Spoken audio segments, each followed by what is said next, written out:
Moi mana wana ngaizaba punsigi oizagi khanduna lepkhiba aduga hingliba sina mahaki oiridra isi angaubi punsi chupa khanjaba taradra ithanta fongamlaroidra nafamda haizakhiba wahi Biki leisnagi status adu pabada nokningladuna emoji amakhakta reply pi Tan chanana leisna su online lerambadai Bikina noksilakpa aduda kaino yong Bikina mo reply pirai yong waibema nangi status se leisna na mo yar tumo good night Asi hairaga net adu off toraga tumkhre Somdana Bikidu machinda soli kaino mani Asi hairaga masu tumthakre Nongale chinglembadu hospital chanaba haiduna hatu kumdarai Haima Thoiba chaladuro Tharona machada yenglaga hairakpani Chinglembana Hoi masi ai tenge chalage Asi hairaga gari adu thawdoktuna chatkre Asumna chinglembadu hospital yawnaba haiduna gari adu thawrai Yauraduna prapra kumtharaga manungda changlai Somdana mangongi dari aduda fammaga makhut masagadu hairaga masamana ifa fakai amung nok amukap tawdana lay makhongdasu punsinbana mahakanna lengbadi ngamde bina machagi manakta makhutta chapukama mapairaga thawlai Sese Thoibi Chakse charalo Yaifabidu mamada yenglaga kanna noglai Binana tapna machagi nakta famaga Se ima inge se Yaifabidu no ambadai kappaga Ima aigi dadado laktrise kaiginoba Mana asuk fatrise koigino Aiga icha thoigana mabu anangari haise makhangdabra Bina yaifabigi mata oduda kapkanu haiba yadre mapi adu yaifabi uhandana fizi aduna taithoaga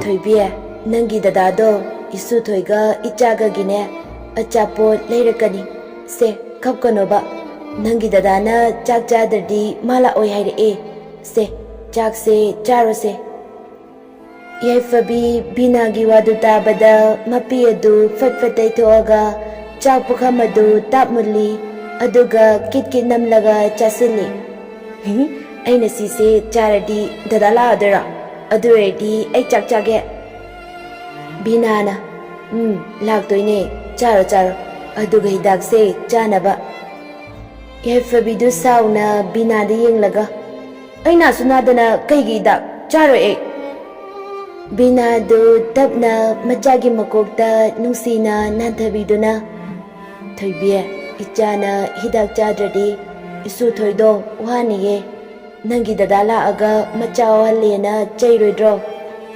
Bina makhondusu nigli lau baurakle Yaifabidu amuk kanna noktorai Aduwairadi ai charage ko chadoine hidak sasani mamagi chathoi mama hidak chage ko nangna sason beyadi nangna sasoladi babana ne Mamada fudoine Binadu fambangamdraduna hawgolaga imungda chansilai aduga machinadu melaga hig launa kapcharai Hey sir ai chagi matause yengbangamdrene aina kai pap tawruduna aigi chada asumna waba pibiribano aigi chabu amuktangdi hanagi matagumna Ekoina lairiba sangsara sida tilhanbiro karigi magi tonganba sangsarda pibiribano magi sangsara sidagi mabu puthokpirao mabu anagi punsida hanjinhanbiyo iso Karamba mama oibina amatang yaujaba machanupina sigama fibamda laibada karamba mama oibina nungaigani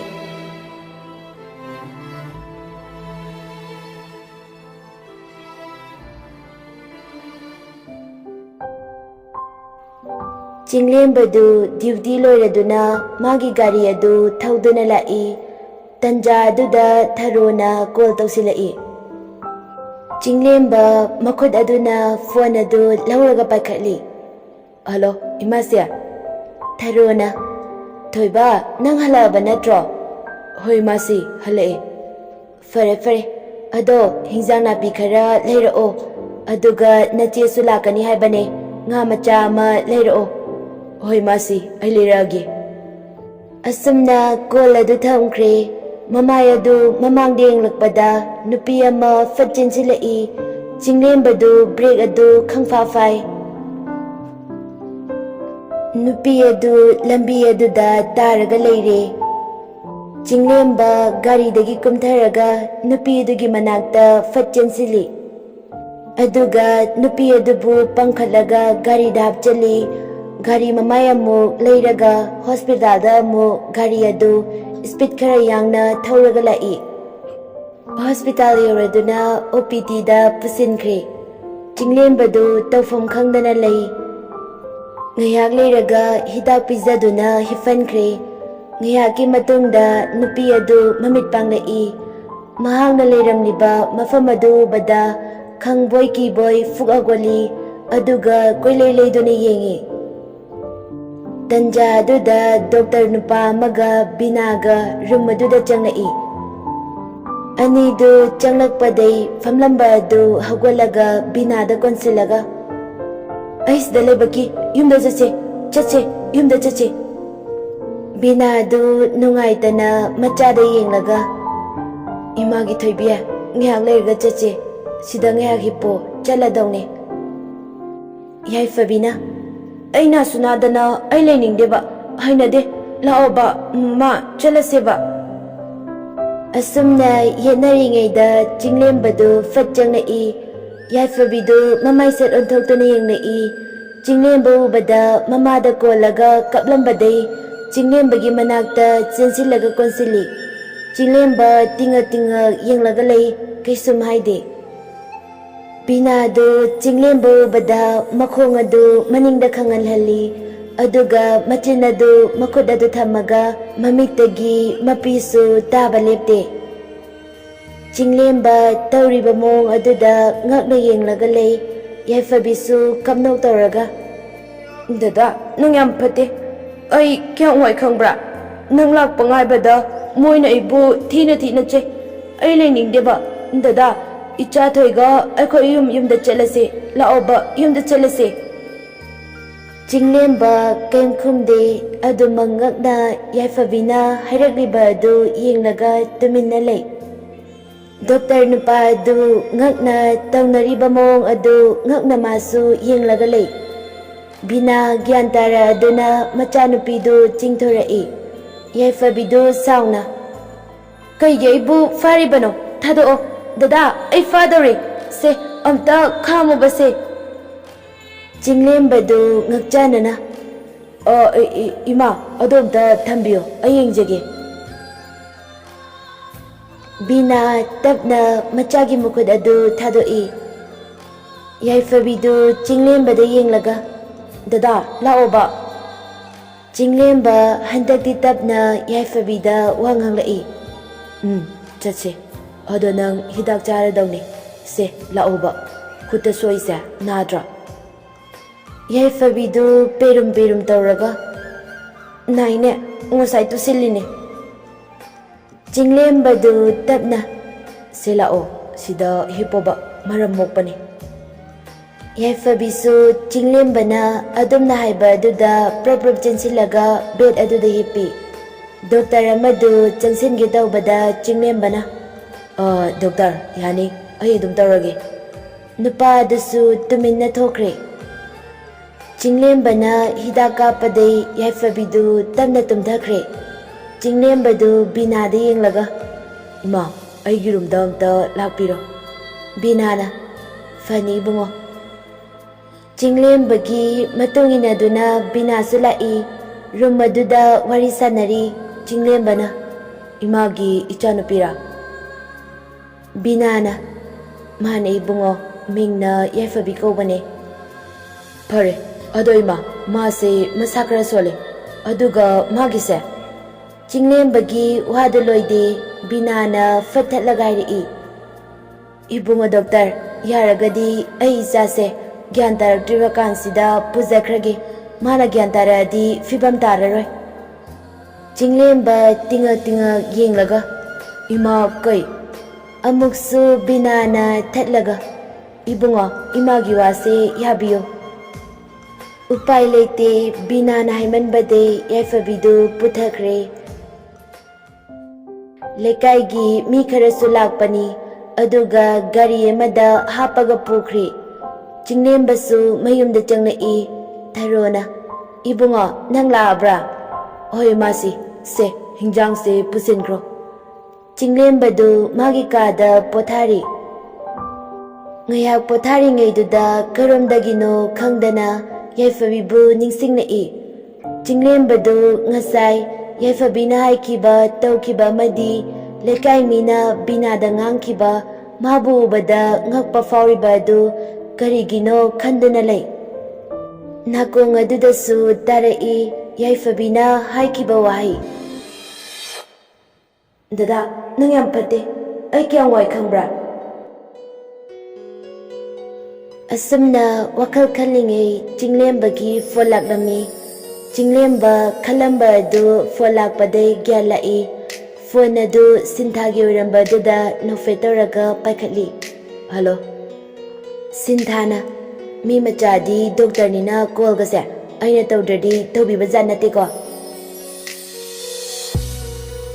ꯏꯁ ꯑꯗꯨꯏ ꯅꯠꯇꯦꯀꯣ ꯑꯩ ꯊꯕꯛ ꯆꯤꯟ ꯇꯧꯕꯅꯤ ꯍꯣꯏꯗ ꯏꯁ ꯁꯥꯎꯔꯤꯔꯣ ꯁꯥꯎꯖꯗꯦ ꯑꯩꯈꯣꯏ ꯆꯤꯡꯂꯦꯝꯕꯅ ꯂꯛꯅꯔꯛꯏ ꯌꯥꯝ ꯈꯝꯕꯜꯂꯤꯔꯣꯕ ꯑꯗꯨ ꯑꯣꯏꯗꯤ ꯉꯁꯤ ꯍꯦꯛꯇ ꯆꯦꯟꯁꯤꯜꯂꯁꯤꯔꯣ ꯆꯤꯡꯂꯦꯝꯕꯒꯤ ꯋꯥꯗꯨꯗ ꯁꯤꯟꯊꯥꯗꯨ ꯅꯣꯛꯊꯣꯔꯛꯏ ꯌꯥꯝꯕꯣ ꯑꯩ ꯁꯤꯔꯦꯗ ꯀꯩꯅꯣꯕ ꯅꯪꯅ ꯍꯥꯏꯗꯨꯕꯣ ꯑꯣꯏꯃꯥ ꯑꯩ ꯁꯤꯔꯦꯀꯣ ꯆꯤꯡꯂꯦꯝꯕꯁꯨ ꯅꯣꯛꯑꯒ ꯐꯥꯒꯤ ꯇꯧꯅꯤꯗ ꯁꯤꯟꯊꯥꯁꯨ ꯅꯣꯛꯄ ꯐꯥꯖꯤꯜꯂꯒ ꯌꯥꯔꯁꯦ ꯑꯗꯣ ꯌꯥꯝꯕꯣ ꯃꯊꯪ ꯁꯟꯗꯦꯗ ꯁꯪꯒꯗ꯭ꯔꯥ ꯎꯅꯁꯦ ꯌꯥꯕ꯭ꯔꯣꯕ ꯌꯥꯏꯌꯦ ꯑꯩ ꯗ꯭ꯌꯨꯇꯤ ꯂꯣꯏꯔꯒ ꯍꯥꯏꯊꯔꯛꯑꯒꯦ ꯑꯗꯣ ꯑꯩ ꯉꯥꯏꯍꯥꯛꯇ ꯄꯣꯊꯥꯈꯤꯒꯦꯀꯣ ꯍꯣꯔꯦꯟ ꯑꯃꯨꯛ ꯇꯧꯔꯛꯀꯦ ꯍꯣꯏ ꯌꯥꯝꯕꯣ ꯋꯥꯔꯝꯃꯅꯤ ꯐꯖꯅ ꯄꯣꯊꯥꯔꯣ ꯑꯁꯨꯝꯅ ꯀꯣꯜ ꯊꯝꯈ꯭ꯔꯦ ꯁꯣꯝꯗꯅ ꯀꯝꯗꯧꯔꯤ ꯌꯥꯏꯐꯕꯤꯗꯨ ꯂꯥꯎꯕꯒ ꯈꯣꯡꯕꯒ ꯑꯃꯨꯛꯇꯣꯏꯕ ꯂꯣꯏꯔꯦ ꯑꯩꯒꯤ ꯗꯗꯥ ꯀꯗꯥꯏꯅꯣ ꯅꯣꯏꯅ ꯑꯩꯒꯤ ꯗꯗꯥ ꯀꯩꯒꯤ ꯊꯥꯗꯣꯛꯏꯅꯣ ꯅꯣꯏ ꯌꯥꯝ ꯐꯠꯇꯦ ꯑꯩꯗꯤ ꯌꯥꯔꯣꯏꯕ ꯑꯩꯒꯤ ꯗꯗꯥꯗꯣ ꯑꯩ ꯎꯗ꯭ꯔꯗꯤ ꯂꯩꯕ ꯉꯝꯗꯕꯅꯦ ꯅꯣꯏ ꯌꯥꯝ ꯐꯠꯇꯦ ꯑꯁꯤ ꯍꯥꯏꯔꯒ ꯀꯞꯄꯤ ꯕꯤꯅꯥ ꯃꯆꯥꯒꯤ ꯃꯇꯧ ꯑꯗꯨ ꯌꯦꯡꯕ ꯉꯝꯗꯅ ꯀꯞꯄꯒ ꯈꯥꯡꯖꯩ ꯂꯩꯀꯥꯏꯒꯤ ꯃꯤ ꯈꯔ ꯂꯩꯔꯤꯕ ꯑꯗꯨꯁꯨ ꯀꯞꯄꯤ ꯌꯥꯏꯐꯕꯤꯗꯨ ꯃꯈꯥ ꯇꯥꯅ ꯑꯗꯨꯃꯛ ꯀꯞꯄꯤ ꯅꯣꯏꯅꯁꯨ ꯌꯥꯝꯅ ꯐꯠꯇ꯭ꯔꯤꯁꯦ ꯀꯩꯒꯤꯅꯣ ꯑꯩꯒꯤ ꯏꯆꯥ ꯊꯣꯏꯅ ꯑꯩꯕꯨ ꯁꯥꯎꯅꯤ ꯑꯩꯒꯤ ꯏꯆꯥ ꯊꯣꯏꯅ ꯃꯄꯥꯒ ꯋꯥꯔꯤ ꯁꯥꯟꯅꯒꯦ ꯌꯥꯗꯕꯩ ꯑꯗꯨꯝ ꯀꯞꯄꯦ ꯑꯩ ꯁꯥꯎꯋꯦ ꯑꯩꯒꯤ ꯗꯗꯥ ꯄꯤꯌꯣ ꯑꯩꯒꯤ ꯏꯆꯥ ꯊꯣꯏꯅ ꯁꯥꯎꯈ꯭ꯔꯅꯤꯌꯦ ꯕꯤꯅꯥ ꯌꯦꯡꯕ ꯉꯝꯗ꯭ꯔꯗꯨꯅ ꯍꯧꯒꯠꯂꯒ ꯃꯆꯥꯒꯤ ꯃꯀꯣꯛꯇ ꯅꯥꯟꯊꯗꯨꯅ ꯊꯣꯏꯕꯤ ꯌꯥꯔꯁꯦ ꯆꯪꯉꯁꯦ ꯏꯃꯨꯡꯗ ꯌꯥꯏꯐꯕꯤ ꯃꯈꯨꯠ ꯑꯗꯨ ꯀꯟꯊꯣꯛꯑꯒ ꯅꯪ ꯑꯩꯅ ꯁꯥꯎꯔꯛꯑꯗꯤ ꯌꯦꯡꯉꯣ ꯑꯩꯒꯤ ꯗꯗꯥ ꯀꯥꯏ ꯆꯠꯈ꯭ꯔꯒꯦ ꯅꯪꯅ ꯅꯠꯇ꯭ꯔꯥ ꯑꯩꯒꯤ ꯗꯗꯥꯕꯨ ꯇꯥꯟꯊꯣꯛꯄ ꯑꯩꯕꯨ ꯂꯧꯕ ꯂꯥꯛꯑꯀꯥꯟꯗ ꯕꯤꯅꯥ ꯀꯞꯄꯒ ꯊꯣꯏꯕꯤ ꯏꯃꯥ ꯀꯩ ꯄꯥꯈꯨꯝ ꯄꯤꯌꯨ ꯍꯥꯏꯕꯅꯣ ꯏꯃꯥꯅ ꯏꯆꯥꯒꯤ ꯅꯤꯡꯕ ꯊꯨꯡꯍꯟꯕ ꯉꯝꯗ꯭ꯔꯦ ꯂꯥꯏꯔꯕꯤ ꯅꯃꯥ ꯑꯩꯅ ꯀꯔꯤꯅꯣ ꯏꯆꯥꯒꯤ ꯅꯤꯡꯕ ꯊꯨꯡꯍꯟꯒꯗꯕ ꯃꯌꯥꯝ ꯑꯗꯨꯅ ꯊꯦꯝꯖꯤꯟꯕꯤ ꯌꯥꯏꯐꯕꯤ ꯀꯞꯄꯒ ꯂꯩꯔꯝꯕꯗꯩ ꯐꯨꯛ ꯍꯧꯒꯠꯂꯤ ꯑꯗꯨꯒ ꯊꯣꯡꯒꯥꯟꯗ ꯀꯟꯅ ꯆꯦꯟꯈ꯭ꯔꯦ ꯂꯩꯀꯥꯏ ꯃꯤꯌꯥꯝ ꯆꯪꯗꯨꯅ ꯌꯥꯏꯐꯕꯤꯕꯨ ꯇꯥꯟꯅꯗꯨꯅ ꯐꯥꯏ ꯑꯗꯨꯒ ꯃꯈꯣꯡ ꯃꯈꯨꯠ ꯄꯨꯟꯁꯤꯟꯗꯨꯅ ꯊꯝꯃꯤ ꯅꯨꯃꯤꯗꯥꯡꯒꯤ ꯄꯨꯡ 7 ꯍꯦꯜꯂꯛꯄ ꯑꯗꯥꯏꯒꯤ ꯃꯇꯝꯅꯤ ꯂꯩꯁꯅꯥꯗꯨ ꯕꯤꯛꯀꯤꯒ ꯋꯥꯔꯤ ꯁꯥꯟꯅꯔꯤ ꯕꯤꯛꯀꯤꯅ ꯑꯗꯣ ꯅꯪꯗꯤ ꯀꯥꯏꯗ ꯇꯝꯗꯣꯏꯅꯣ ꯍꯟꯗꯛꯇꯤ ꯂꯩꯁꯅꯥꯅ ꯈꯪꯗꯦꯗ ꯑꯩꯁꯨ ꯑꯁ ꯑꯩꯁꯨꯅꯦ ꯇꯝꯕ ꯉꯝꯗ꯭ꯔꯦ ꯇꯧꯔꯤꯁꯦ ꯑꯗꯨꯅꯦ ꯕꯤꯛꯀꯤ ꯇꯞꯂꯞꯅ ꯂꯩꯁꯅꯥ ꯑꯩ ꯀꯩꯅꯣꯝꯇ ꯍꯥꯏꯒꯦ ꯍꯣꯏ ꯍꯥꯏꯌꯣ Ai Biki wadu loide Bizendina. Hai, ibungo, chak charge lao. Hoi ma, amu phone aduda onsilaga. Leisna, ai chak charuki ko. Chale, horen text tarake. Hoi, thammo. Leisna su phone thambaga no fitauze. Bema. Leisna khangboy kay boy. How, yambo. Jinglem bana. Kaino, ngasay de ko batade. Chak charo sidana. Hoi yambo. Leisna ga jinglem bagado chakumda chak chaba changai. Tharona, charo. Jinglem ba amadi leisna mapai bungo ras punna chak chari. Tharona awara payingi. Ibunga kay hapauge. Jinglem bana yarne ma. Rasna singju se haudone thumsina yadre chaba. Ho hanubi aina subabu kayam haudoino. Aina thabaga su yambase tauribane. Nacha nupa se pangi nupi thiyu yade. Jinglem ba chagadu khanga hai. Rasna aima ising do thakchilu. Jinglem basu ising thai. Tharona hai swai bane ibunga nang nasasu matik jare imane imo pami ko. As imasya ai angang oiri ko. Hai chai kundra sure yare keno. Ho chakse ingnam ta chase wari do kona sanasi ko. Asumna tumin chak tu chanakre. Somdana memcha do kapagale. Imagi bungo ichagi sakta murakdaba numit masing yam lakne. Ichana ima ingonda kizabado fangdre ko. Rajendu changlai aduga magi nupibu temzili. Mama tumnaba tawrose thengi. Moi pabo aigi ichagi masak udaba kuire kayam kuirage ha. Ichagi sakta mudaba. Yarise mama potharo. Imauduna kamdaurangani nongmata fauba hagbide. Ichana mama aikoibu waraulangani. Rajendu tapna. Mama yarise hayengne chalasi. Memcha mapidu taithoga tuminna tumkre. Asumna numidadusu haukre. Mathangi ayukta Rajen amadi memchadu yaifabiyoida lai. Yaifabidi makong makut punba duda lau khongduna lai. Ai bathado o, ai dadagi nakta chatke.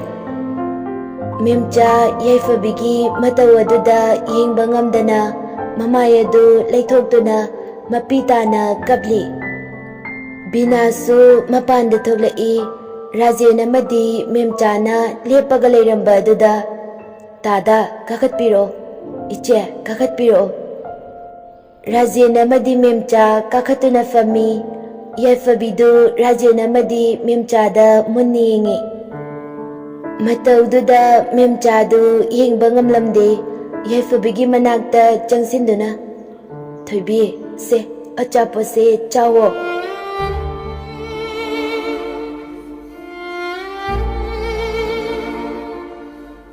Yaifabidu suaga. Ai khutga khonga pulisa udraha. Ai achapot chaningde. Ibema imana laktokese. Yaifabidu harauna. Adadi lakto ai achapot chageba. Memchana puliba du tamna laktokpi. Yaifabidu makhut makhong laktorakpa duda achapot adu memchagi makhutai tap munduna. Makogadu nom duna chari. Memchana yaifabigi makutai achaporadu damna lauraga. Ima ingese. Yaifabisu hoi haiduna nofe taragale. Memcha mapitana yaifabibu achapor inbi. Yaifabidu nok tuna achapor charambade. Memchana kappa duda masu kapai. Kapkanobo aisu kapningeba. Memchana mapiyadu taithuaga nomi taraga. Kaptre ima kaptre. Yaifabisu nomi taraga. aduneba.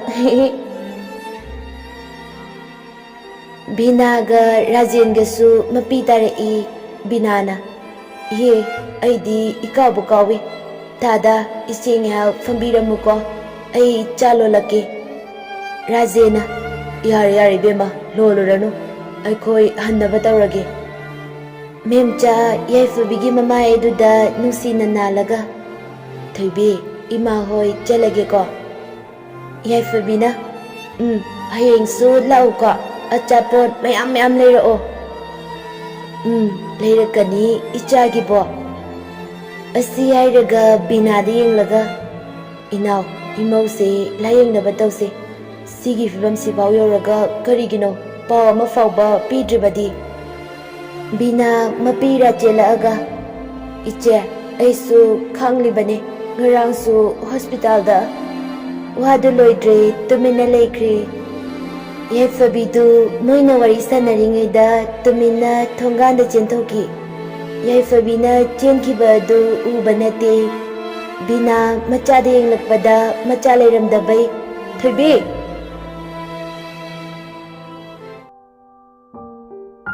Yaifabina chentokiba adudai Bina amadi memcha Rajensu chentorai. Adubu karonda chatkibano uhaudre. Nungthilgi matam oibana khuladugi misu kaya tabo oidabanina miso mata chatpuramde. Bina adu kappaga laikre. Rajena memcha darai.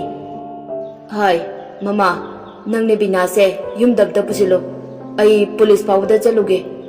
Memchana hoi mai pabong. Asi hairaga bina bu yumda pusinkre. Rajensu police ki manakta chatkre.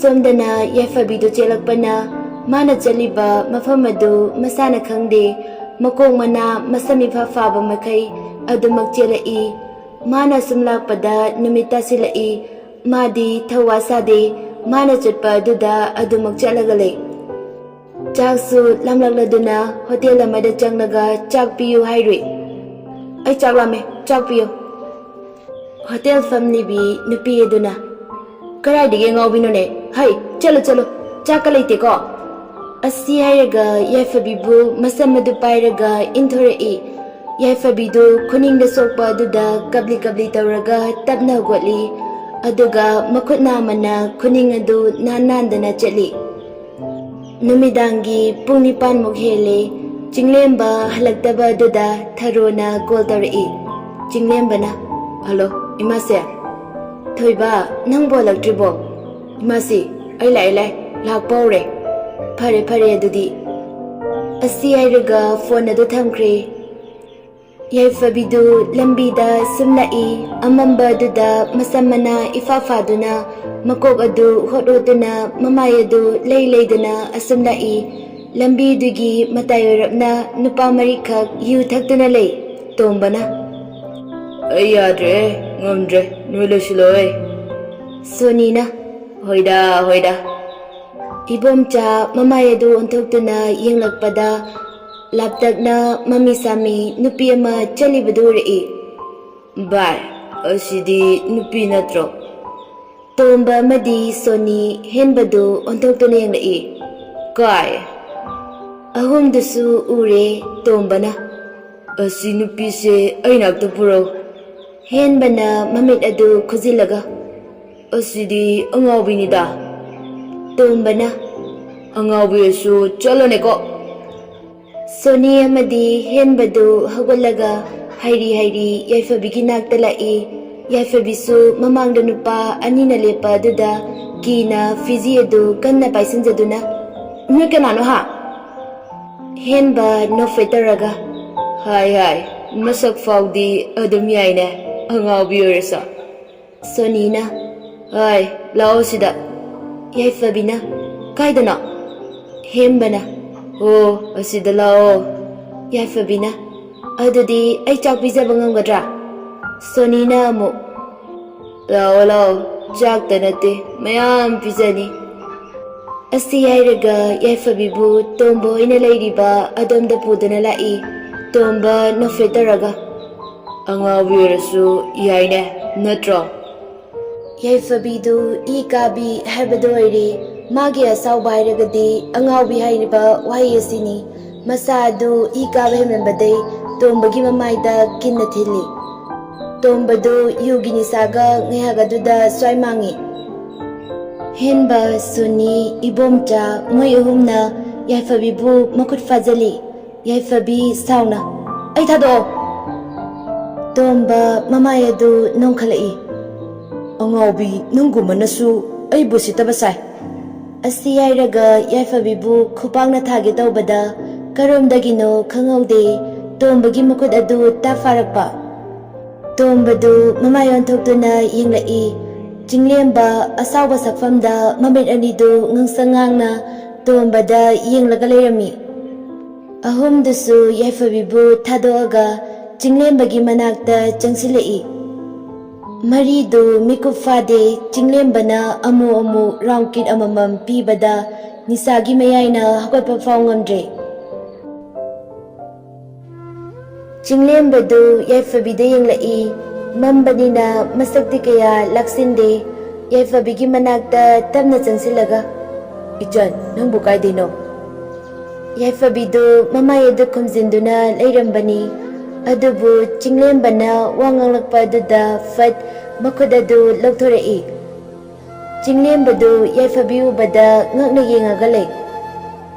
Yaifabisu harauna jinglembabu uzaba mikupta harauna konsili. Dada! Jinglembadu ngakna adumak tuminalay. Yaifabidu higi kapaga. Dada, moina ay puinine. Asi hairaga jinglembagi mathadai tholaktuna. Tu, yengo, masai aina chak khitang chage hairibaine. Tu, moina intorinine. Jinglembadu yaifabigi asokpadu ubada khara pakhatna. Lau, hidang hapige. Yaifabisu peri tauraga adumak jinglembagi matungine. Gari khamliba aduda laaga gari adugi manungda hidag adu taibiri. Yaifabi anaba adu hidag hapai chikladuna. Ayoma, thuppe.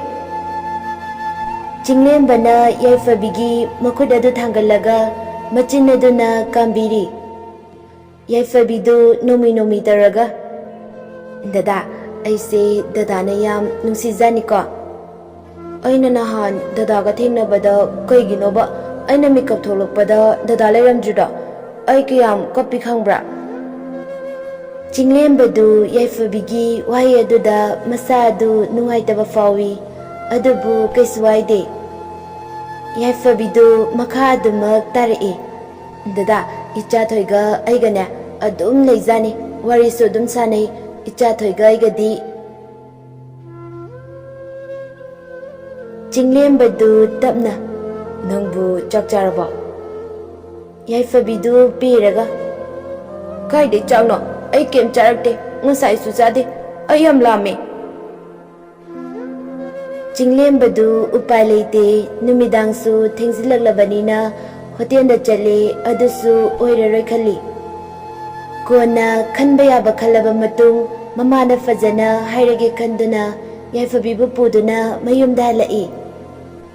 Mayumda yauraduna kumtharai aduga yaifabibu puduna changlai. Tharosu mapanda famaga machabu halakpa ngairambani. Machana nupi amaga changlapo ubada harauna chansilai adubu yaifabi ubada ngakna yenglagalay. Yaifabidi kem thausadana makogadu layduna changlakpadu ubada tharodu ngakna adumak yenglagalay. Yaifabidu tharoda yenglaga. Dada, asinu bisina kanana? Jinglemba tapna mamada haife yengi aduga asina imasine. Yaifabina, ado, ay chaklame ba? Lao, charse. Asi hairaga makut adu samaga pusinkre. Tharo ngakna yenglagalay. Masoimungda prabab changai. Yaifabidu chak pizana bahaiduna jinglembadu chak thibiduna yaifabibu pizari. Yaifabidu chak adu nangaroy matagumna kit na mga chay. Jinglembadu yaifabigi mataw aduda masa khangda chimbalda nokfetori. Tharudu jinglembada kauri. Thoiba imaga wari amta sase. Jinglembadu itak takana. Au imasi. Yaifabida amuk onsilaga. Pamlamuko aina amuk thuna changlake. Yaifabina. Thuna lau ko dada. Jinglemba nokfetaraga. Asiyairaga thoglai. Tharo mathasana sofa duda fammaga leirami. Jinglembasu tapna mamagi nakta fami. Thoiba ngasi nangna tauribasi kaino. Nangbu imana yumona. Jinglembana fatalaga. Imase ay mabu chelapanate. Asiyairaga thokiba thokdoga madi. Yaifabina oiriba fibam amana hospitalda unakhiba. Mana mi ataibusu yadraga. Amuk fauba udriba jinglembadadi kem tawdriba si kaigino khangde. Tharo sor sangna hondoglaga. Pare magi lamamadi fazanane mari matada pau pigro. Jinglembana hoi masi. Asumna yaifabisu chak chaba loreduna thoglai. Tharona yaifabi tholakpo bada. Thoiba ibe magi kado asomda sido pusalo. Hoi masi. Yaifabina dada aidi dadagi kada tumniba itana tumba talliba. Jinglemba haifet mamagi mangda ikaizarami. Aido yadeba. Aido koino dada ikizecho. Amuk tharode yenglaga. Aba ay atopa kada tumba kiko. Tharodu machada yenglaga lei. Leisnasu mi langbagi makon tai haiduna kumtharai. Yaifabiyu bada ngakna yenglaga mamagi nakta changsilai. Imase kanano ma? Ibema imane hayeng phazana harage. Nangane nachisiga tuminaruro. Leisnadu tabna.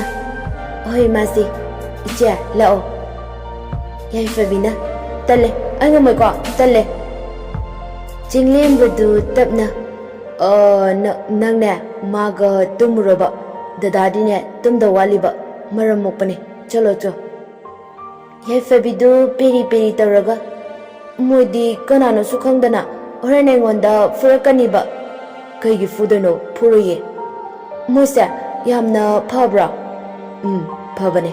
Chalo ko potharuro. Yaifabidu harauna. Oi dada. Dadasu tumuko.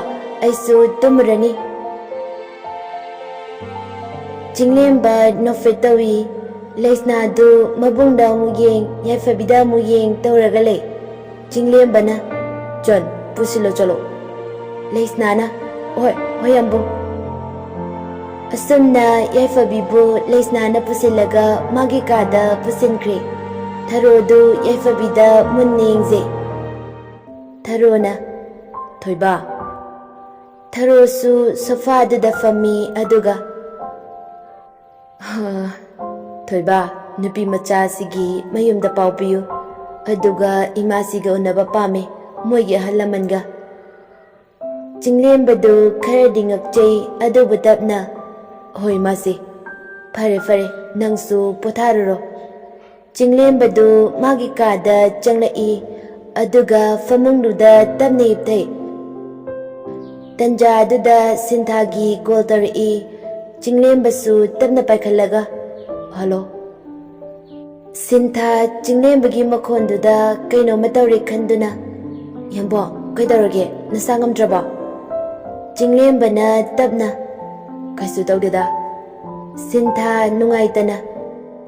Yambo aise yambungi nafamda kari soidabra. Aingwanda hauzik fauba minamba pamlibase karigino. Fare yambungna hainingdrabadi ai hanglaroi. Jinglembadu nomi taraga. Haima asigimu amuk pairise. Ho kapchitpi yambung nangonda walaki khanba natiye. Nangna amu aibu lana laukini khanbagine. Yambo ai kisu haire kaigi lana laudonaba. Hairoba kaidarage ngase. Chinglembadu sor sangna hontoaga.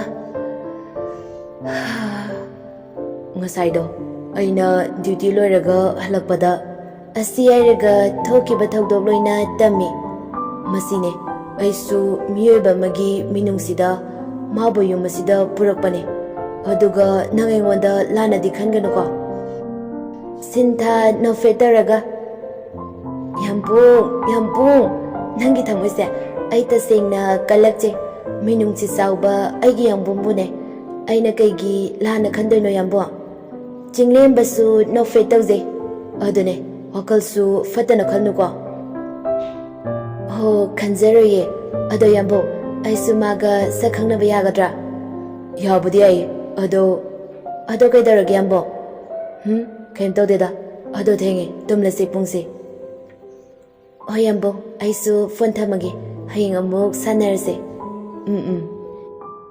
asumna call thamkri Chinglembadu call thamkibaga wakal miyam ama khali sinthaga yaifabiga sakhangna labasu yaifabina mamonda tawrakadaba utkadaba mong adu sinthana lana khankidrana asumna khali Chinglembadu yaifabigi khanbada yamna nungairamde lamsu khanghaudre kamaina hangluni yaifabida ngiya wakal khalamaga adumak tumthakre Mabu fubigano dada hogolo base hogolo noi mangonda fubigano yaifabidu masa pumba humangna pululupaga masadu fere hairi leisna tumlambadi mikap tholai yaifabigi oiramliba filamduda pakhana chinsili aduga yaifabigi masadu nomlaga iche tabro jese kedorage Yaifabidu mamidadu fat panglaga leisna da yenglaga sor thabe holaga yamna kina nang kanano aigi nakta jangsilakano nang kanano ai buta dokpiyo ai cha ai ne ba se kem tawe ai ne leisna ne Yaifabi masadu subsilaga famung adugi kachinda leibani leisna da munnenglaga nang ai nang khangde leisna na tapna yaifabigi mamaida karagliba humang adu teithopiduna iche ai neba se potharase mangda fataboba male yaifabi khara taptharaga ha as manglawjikida yam kiye ai kem taraye che ai leisidi mangda kai uraminoba Yaifabi mamayadu nanthoi aduga mamit kalawthoga adubura nupa amane dadaga masak chamanaba amadane moi mayam changdana phubiriba aduga nupi ne mabu phubinu haina lauriba leisna du yaifabida nungsinenglaga as icha aduire se kem khalunu se potharase hayengdi koiba chatoine Yaifabi harauna aya asengbara mane iche ado tumlase Yaifabisu hoi hairaga hipthakre ngihaki matung Yaifabi isisina tumthakre adubu leisnadi tumba yaramde Yaifabigi wari khangningba ama masada farai leisnadu tumba yadraduna pung kya tarage khanna phone adu denglai pung 12 makai helame leisnado sum message leiridu mathang pai Biki gi message leiramba duda Biki gi reply pi Biki su leisnana message halaktabai wakal nungaitana leibana tumba yadabai phone pairambani leisna gi message lakpada harauna reply halai Biki na as online ga yam leiko asuk thenglasi pau khoigi tumdrinoba leisnana Biki hayeng hairage adu ai tumagi ko hayeng college da thengnarase Biki khitangdi nungaite adu batapna hoi adudi good night night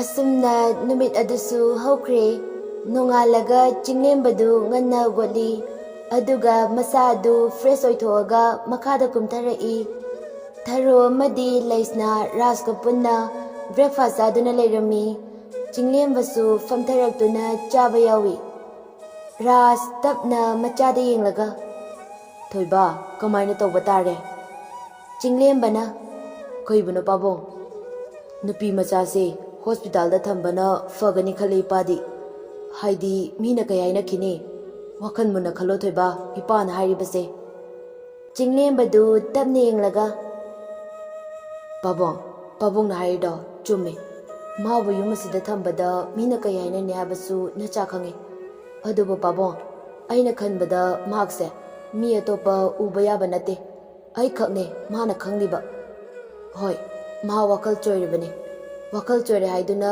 fajin punjinduna kada mathanda thamduna naitom tanbada adudi pabong aigi motadi fatabrana khale aduna mayumsida numit kharanidi leheninge moigi lamda ai hanglage aduga thirurage moigi munga wasa khanaraga fajana tanabana fagani khale nangna haidusu chumine ipana hainingbadi sumne mina kai haina khini adugi wani ichana bu fani khaladi taw migi mateng pangbada kaisu ekaba leitene aduna moigi mungda fajana thiro aduga khanarasi tharona aisu khalibani moi pabong yumsida adum aikoina adumne them nawdana tawraga magi mungi mama paga khanaraga tawsena aduna Thoiba nangna thiro aduga tanarase hoi masi Leisna na mu ngarangdo mado manglakna ba male asi hairaga ngarang yaifabina tawkhiba hairakpa du tamlami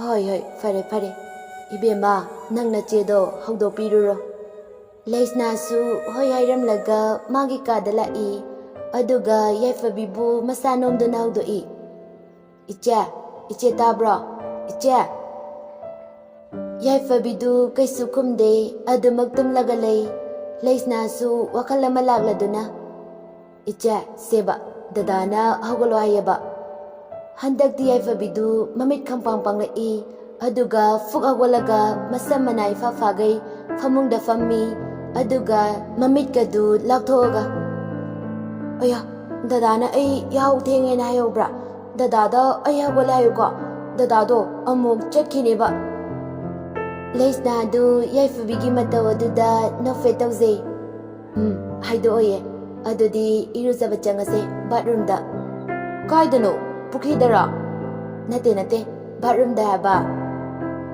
as adudine aine iruzaruge ko chak soina thongdoni dadana sauni baina thongdrodi icha iruzabado isedi hairaroi aduna aiga changaslao yaifabi khitang sawalaga ai haye khangbra ai thanta luzageba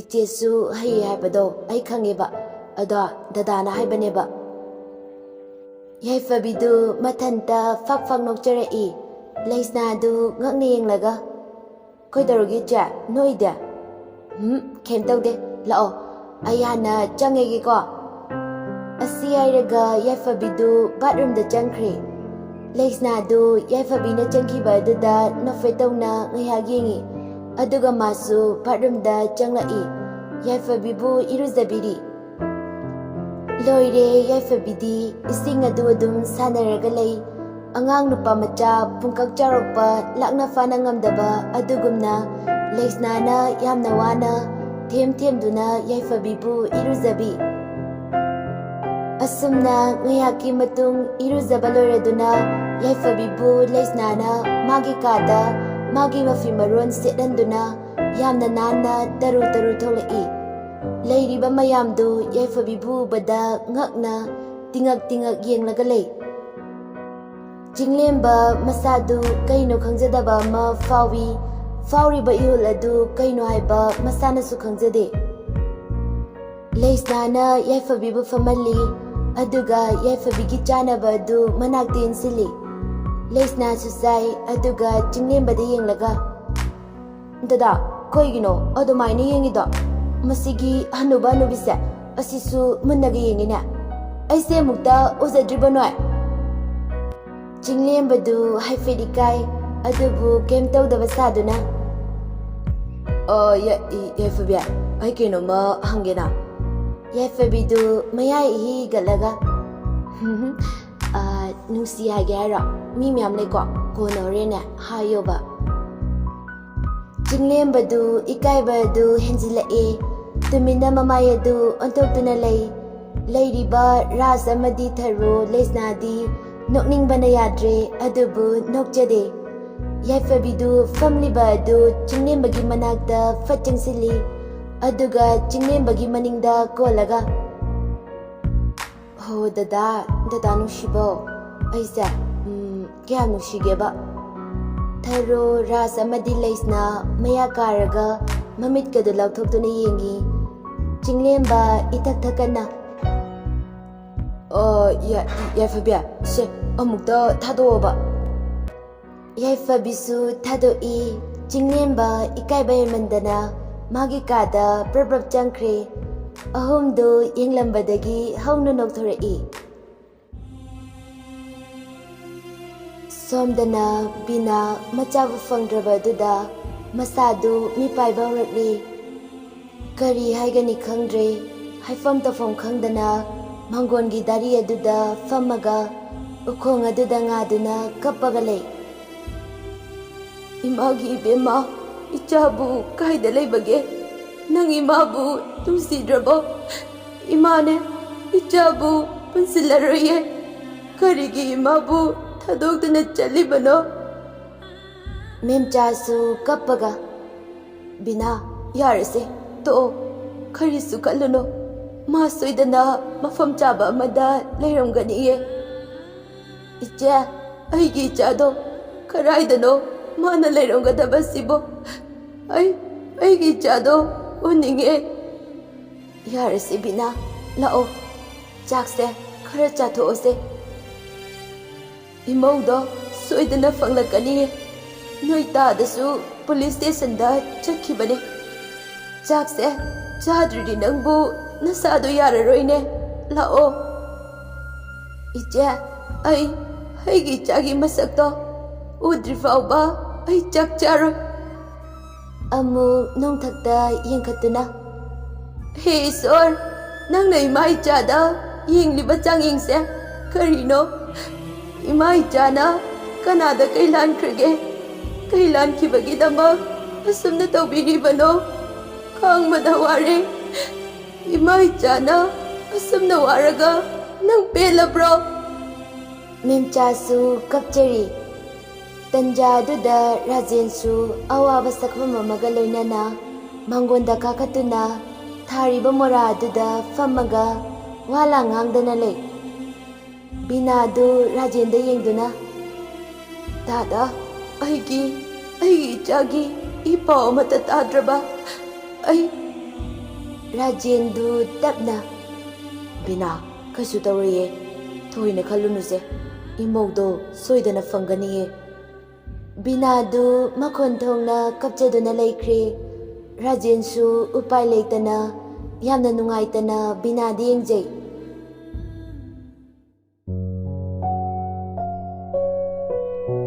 ꯅꯨꯡꯊꯤꯜꯒꯤ ꯄꯨꯡ 2 ꯇꯥꯔꯦ ꯂꯦꯝꯕꯤꯁꯨ ꯃꯄꯥꯝꯗ ꯂꯥꯛꯂꯝꯃꯤ ꯆꯤꯡꯂꯦꯝꯕꯗꯨ hospital ꯆꯠꯅꯕ ꯍꯥꯏꯗꯨꯅ ꯊꯣꯛꯂꯛꯏ ꯃꯆꯦ ꯂꯦꯝꯕꯤ ꯎꯕꯗ ꯆꯤꯆꯦ ꯂꯥꯛꯏꯔꯣ ꯂꯥꯛꯏꯅꯦ ꯅꯪ ꯆꯠꯂꯗꯣꯏꯔꯥ ꯍꯣꯏ ꯆꯤꯆꯦ ꯆꯠꯇꯣꯔꯦ ꯐꯔꯦ ꯑꯗꯣ ꯄꯨꯡ ꯀꯌꯥ ꯐꯥꯎꯗꯤ ꯗ꯭ꯌꯨꯇꯤ ꯇꯥꯒꯦ ꯆꯤꯆꯦ ꯄꯨꯡ 3 ꯑꯗꯥꯏ ꯐꯥꯎꯕ ꯇꯥꯏꯌꯦ ꯐꯔꯦ ꯑꯩ ꯉꯥꯏꯔꯝꯒꯦꯀꯣ ꯂꯦꯝꯕꯤ ꯉꯔꯥꯡꯒꯤ ꯋꯥꯔꯤ ꯄꯨꯝꯕ ꯇꯥꯔꯕꯅꯤ ꯑꯗꯨꯅꯕꯨ ꯂꯥꯛꯂꯤꯕꯅꯤ ꯑꯁꯨꯝꯅ ꯋꯥꯔꯤ ꯁꯥꯟꯅꯔꯤꯉꯩꯗ ꯌꯥꯏꯐꯕꯤꯗꯨ ꯀꯟꯅ ꯆꯦꯟꯊꯣꯔꯛꯑꯒ ꯆꯤꯡꯂꯦꯝꯕꯒꯤ ꯃꯃꯥꯡꯗ ꯃꯈꯨꯠ ꯑꯅꯤꯗꯨ ꯈꯜꯂꯒ ꯃꯃꯥꯡꯗ ꯊꯠꯆꯤꯜꯂꯤ ꯗꯗꯥ ꯀꯩꯒꯤꯅꯣꯕ ꯆꯠꯀꯦꯗꯧꯔꯤꯗꯣ ꯏꯆꯥ ꯊꯣꯏꯕꯥꯅꯤ ꯗꯗꯥ ꯌꯥꯎꯗꯅ ꯀꯃꯥꯏꯅ ꯂꯩꯗꯣꯏꯅꯣ ꯆꯤꯡꯂꯦꯝꯕꯗꯨ ꯃꯆꯦꯗ ꯍꯥꯏꯐꯦꯠ ꯌꯦꯡꯂꯒ ꯌꯥꯏꯐꯕꯤ ꯑꯩ ꯊꯕꯛꯅꯤ ꯆꯠꯂꯤꯁꯦ ꯑꯩ ꯍꯜꯂꯛꯀꯅꯤꯌꯦ ꯌꯨꯝꯗ ꯐꯖꯅ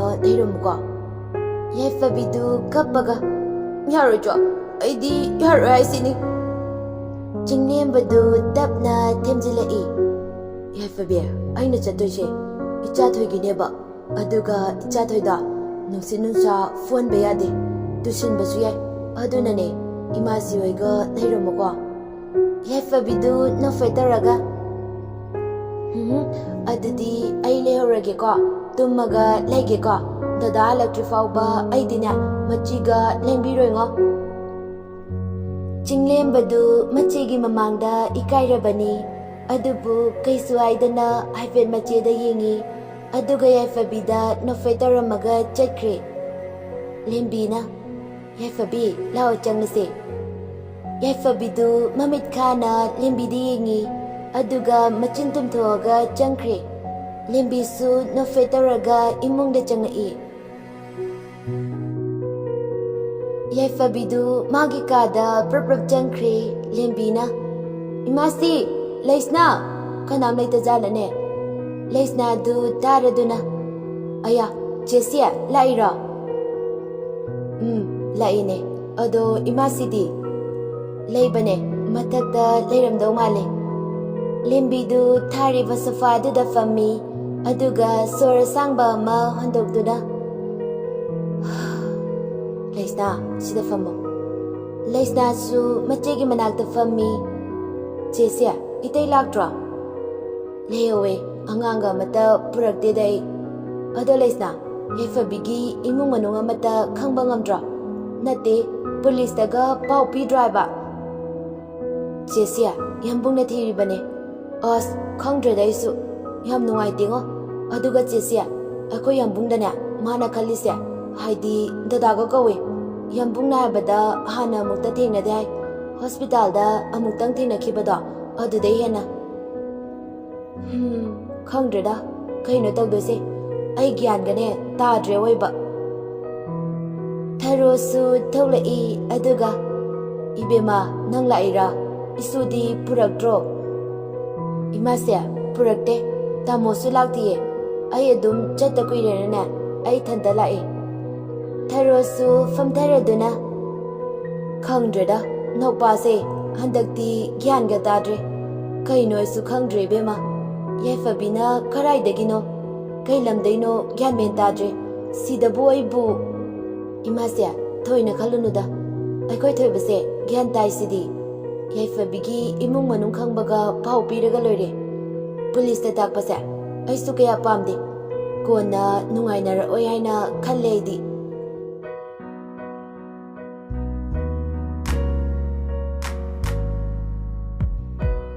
Somdana Bikiga Rockiga du Bikigi kada wari sanari Rockina Bai nang sumaina sum leiragara Nate aina haibige suyade nang natoriba Mina ne hanjagi sani Bikina Os bai aina hairaga mu punsigi kaina kradi Ho yadraga ne yaraktra kaino Biki nungaitana Bai Aina mabu nungsijabase mana khangbi khidrane as nupi amna maliko paktaba miyare nak fagina te bai aina kaigino nupa thoktribase Rokina Biki nungaitri khaladuna langnarei ho tamma mana yaraktrasu ai leisidi kem khangeno ba aisu nupi ne na khallo Biki du Rokida mamit faineng laga Namai kaini yam thunamda chalo hingning diko Asiairaga Biki du famungda kakhallaga hitagre Roki du Biki gi manakta fajang chilaga Isano nanai nupida kari pendaba nungaitaba leibanano adu warobiriba nanai nupida asau pare udliba adugi yawado singbiyuda isano Ayoma Biki I karakladuna Roki bu famungdagi kautharei Yawa senglabani khangbire ko Roki du suaga As ayo ningongoloi kairine se As kaino ne nangbo sono churaboba Mina nang wakhal nungaitabaduna nungsidana laknaraga aibu famungdega kaudaineba Biki du Roki gi matawaduda nokthorei Rokidu bikini nopa duda I karaduna prap changchilaga muan adu lauduna tharai. Bikina. Hoi, kaino? As, taunuba, phagi taune haraga. Napagi phagiro ha, nang leiramoba, nang nungainiba nang. Bikidu hotana chentokri. Rokisu machingadu tumthoaga thoglai. Rokina machin tumthoaga thoglakpa duda thoisana noaga. Aima, Narokia, Nachingado, Tumtoe, Kaiginoba, Aima, Napiga Malaba. Rokidu I karaduna. Noina boom, Sapajaba, Nupina Pambidaba, Mitai Mina Saidoga, Tanamaman Bada, Kajacre. Thoisna noaga. Nate, Ayuase, Masaxi Uraga, no Padasi the rabbi. Rokidu thoisnagi machinadu fatmelaga. Shh! Langanaba, Mama Hoi, Leiramni. Thoisna Rokigi makut adu kanthoga. As, Kainoi, Kanam Leitabane, Aduine, Tamosu, Tongana Zentokibane. Roki sor sangna hongdoga. Has, Id Mungaza, Ayore. Oh, Kaiwai the no. Tunglomdagi bikinairakpani. Anidu swailawi. Bikina anidadu yenglaga. Huranba Ranbi Faridana. Thoisnadi kiboy ikaiboy tawraga chenchingre.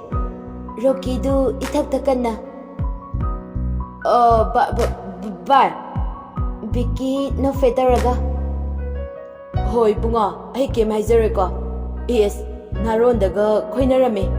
Ibaiga, Kaudoreneko. Rokidu makoka holaga. Bye, I cheleko. Asiairaga prap chenkri. Bikisu nooga imungda changkri.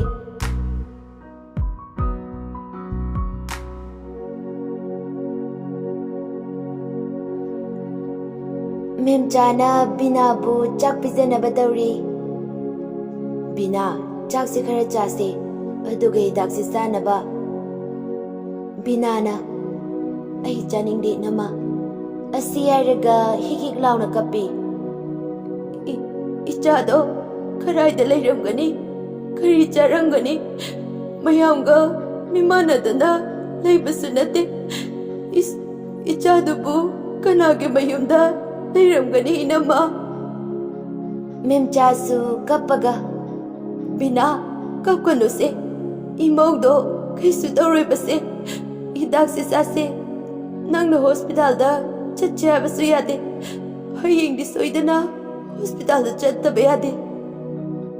Bina hospital palakpa duda masadu karigumba ma khanglakpagumna manglaga lei. Nong mamana ukiba adu ningsinglai. Bina masadu suksilai.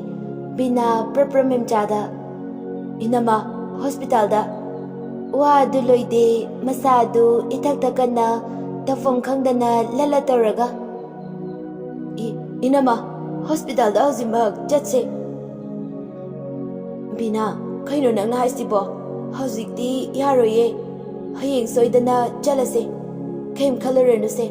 Hayeng chalase. Binadu tafom khangdana masadu leitafom khangdana fugawali. Aduga hanggadana chatuna lei. Memchasu haifeti kaino khali. Adubu tumina laikre.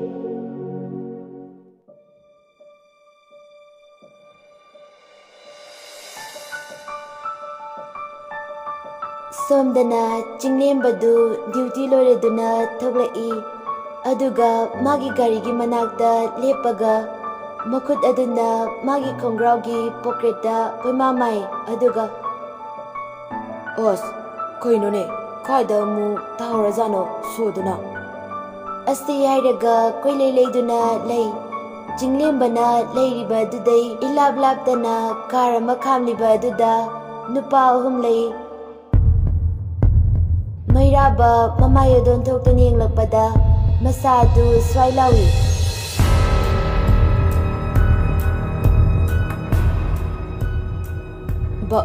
Bye. Adese amte yengo.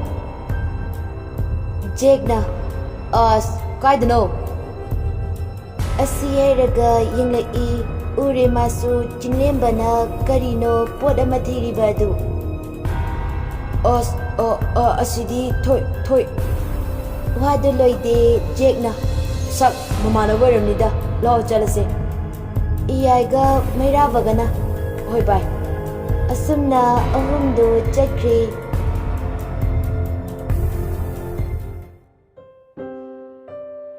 Jinglemba so adu thiba fangladuna.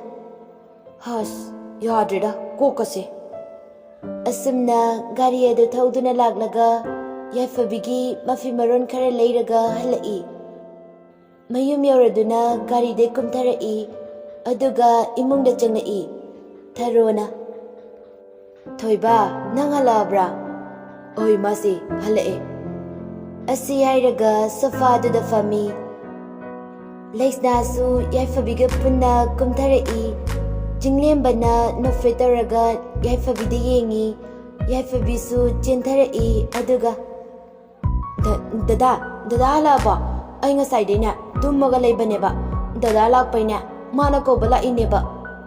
Jinglembadu mana layrakpa dress adu yaifabida pirai. Se, firone, nangi. Yaifabi harauna firona du pairaga fan chongi. Aya, kufazado. Aya, yam fazaye. Leisna amadi tharodu noogalay. Jinglembadu kay wakaldayno khangde. Yaifabigi mataw aduda nofetaraga yaifabibu nungsini yengzay. Ngayak yenglumlaga magi kada kakhatkre. Sinthada call tawi. Sinthasu fatpaikali. Hello, yambo. Oy halae. Ado ngasay yaifabigina. Mafi maron khara leire.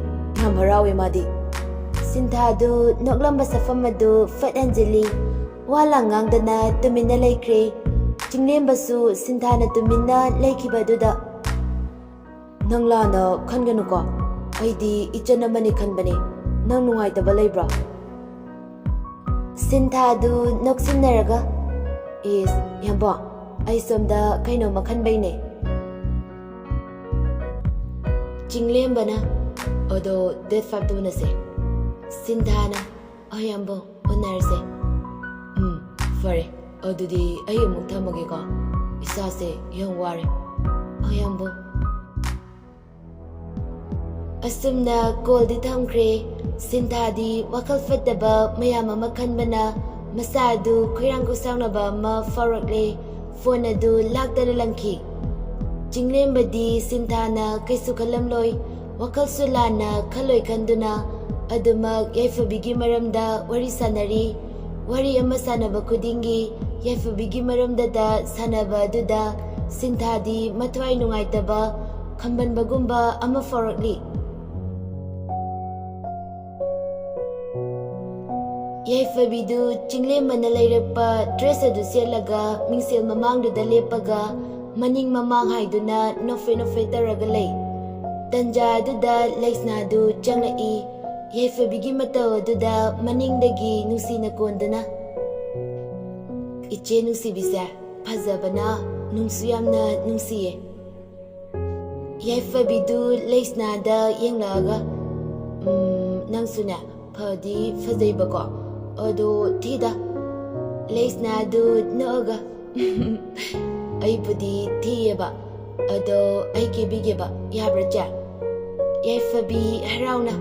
Aya, yaye, kibiyo. Leisnadu yaifabibu safada famalaga masamdu fazana nana bendilon biduna nana kibiri. Leisnadu kibaloiraga yaifabida mamit kuptana yengi. Yaifabidu suuga. Loirabo keba. Loirache, lao makada kumase. Leisnaga yaifabigadu kumtarai. Tharodu anidu yenglai. Yaifabiu bada ngakna mamit kuptana yenglaga laikre. Leisnadu prap mamagi manakda jangsilaga.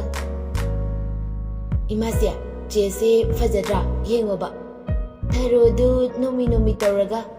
Fazaye. Yaifabibu manakta famalaga. Ichadi keragana hena fazaine. Yaifabidu ikairinina mamayadu makuna kumzili. Talagaduda chinglembasu chagloirabra yingluge haiduna kumtharei. Imasya chagloi. Wadu loide ngakna mamit adu laugthoaga yaifabida mamit adu chadokha yinglaga lei. Yam ingna momonokpa minokta yamna nungsina lamngana fajabi. Khazai nakanda thogliba piktak tauba dimple. Machindisu kitang katoktuna yatong kitang una nofotaba minok. Thazagum ngamjabi maithong kayagi matik fajakre. Mamangdu khiba saktamdudi khusemgi fazaba mata yaudana icham chamna fazabini. Adubu ngasidi amuka hena fajakre. Leisna du mabungi mataududa. Yambong koino yadomta umsilo. Jinglembadu khangboy lakboy. Ha yam fazay. Leisnaga tharogadu kanna nokthorei. Jinglemba masana haikiba wahayadu ningsingjaduna ikaiba mafaurei. Jinglemba na ikai leiringaida yaifabidu jinglembagi manakta fachangsilaga. Dada aise fazadra ngasida. Jinglembadu ikaiboy kaiboy mamaga machangada yenglaga. Fazay. Yaifabisu harauna. Aduneba. Amuk noklamba du hanjinduna. Dada, aigi chatoy, ichatoy. Dada, aigi chatoy do. Jinglemba ngakna yaifabidu yenglaga. Yaifabi, kudorage. Yaifabidu makogadu pairaga makada famtay. Jinglembadu ngakna chinsili. Tharoga leisnagasu chinsili. Tharona. Ibunga, amukta hospital da pukache. Jinglembasu hoi hairaga yaifabibu pangkhatli. Aduga gari dabchili. Tharoga leisnagasu gari da kakalaga. Moy punna yaifabibu hospital da puduna lai. Yaifabidu gyan mangkre. Jinglembana kochen chenduna honari. Asumna numit adusu hokre.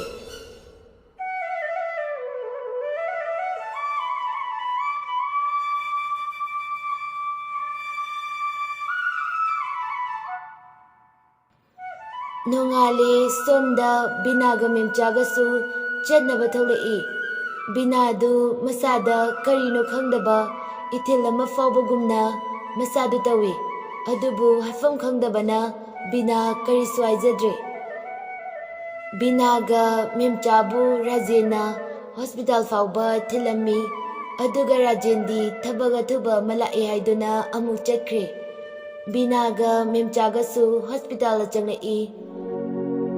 Somdana leisnana yaifabigi manakta famaga yaifabigi mamayaduda fina nantaduna lei. Jinglembasu magi dutigi matam moibana mathang changduna lei. Asumna room amada changluraga tholakpada kanagumba amada thengzili. Jinglembadu mamayon thoraktuna yenglakpada binabu rai. Binabu bada ingangakna yenglaga lei. Binasu jinglemba munna yengzaduna lei. Aduga machinda tamna soli. Ibema amuk jinglembagi manakta khara changsilaga. Ibunga aigi chado. Jinglembadu binada yenglaga. Imasya yaifabigi ima oibirabra.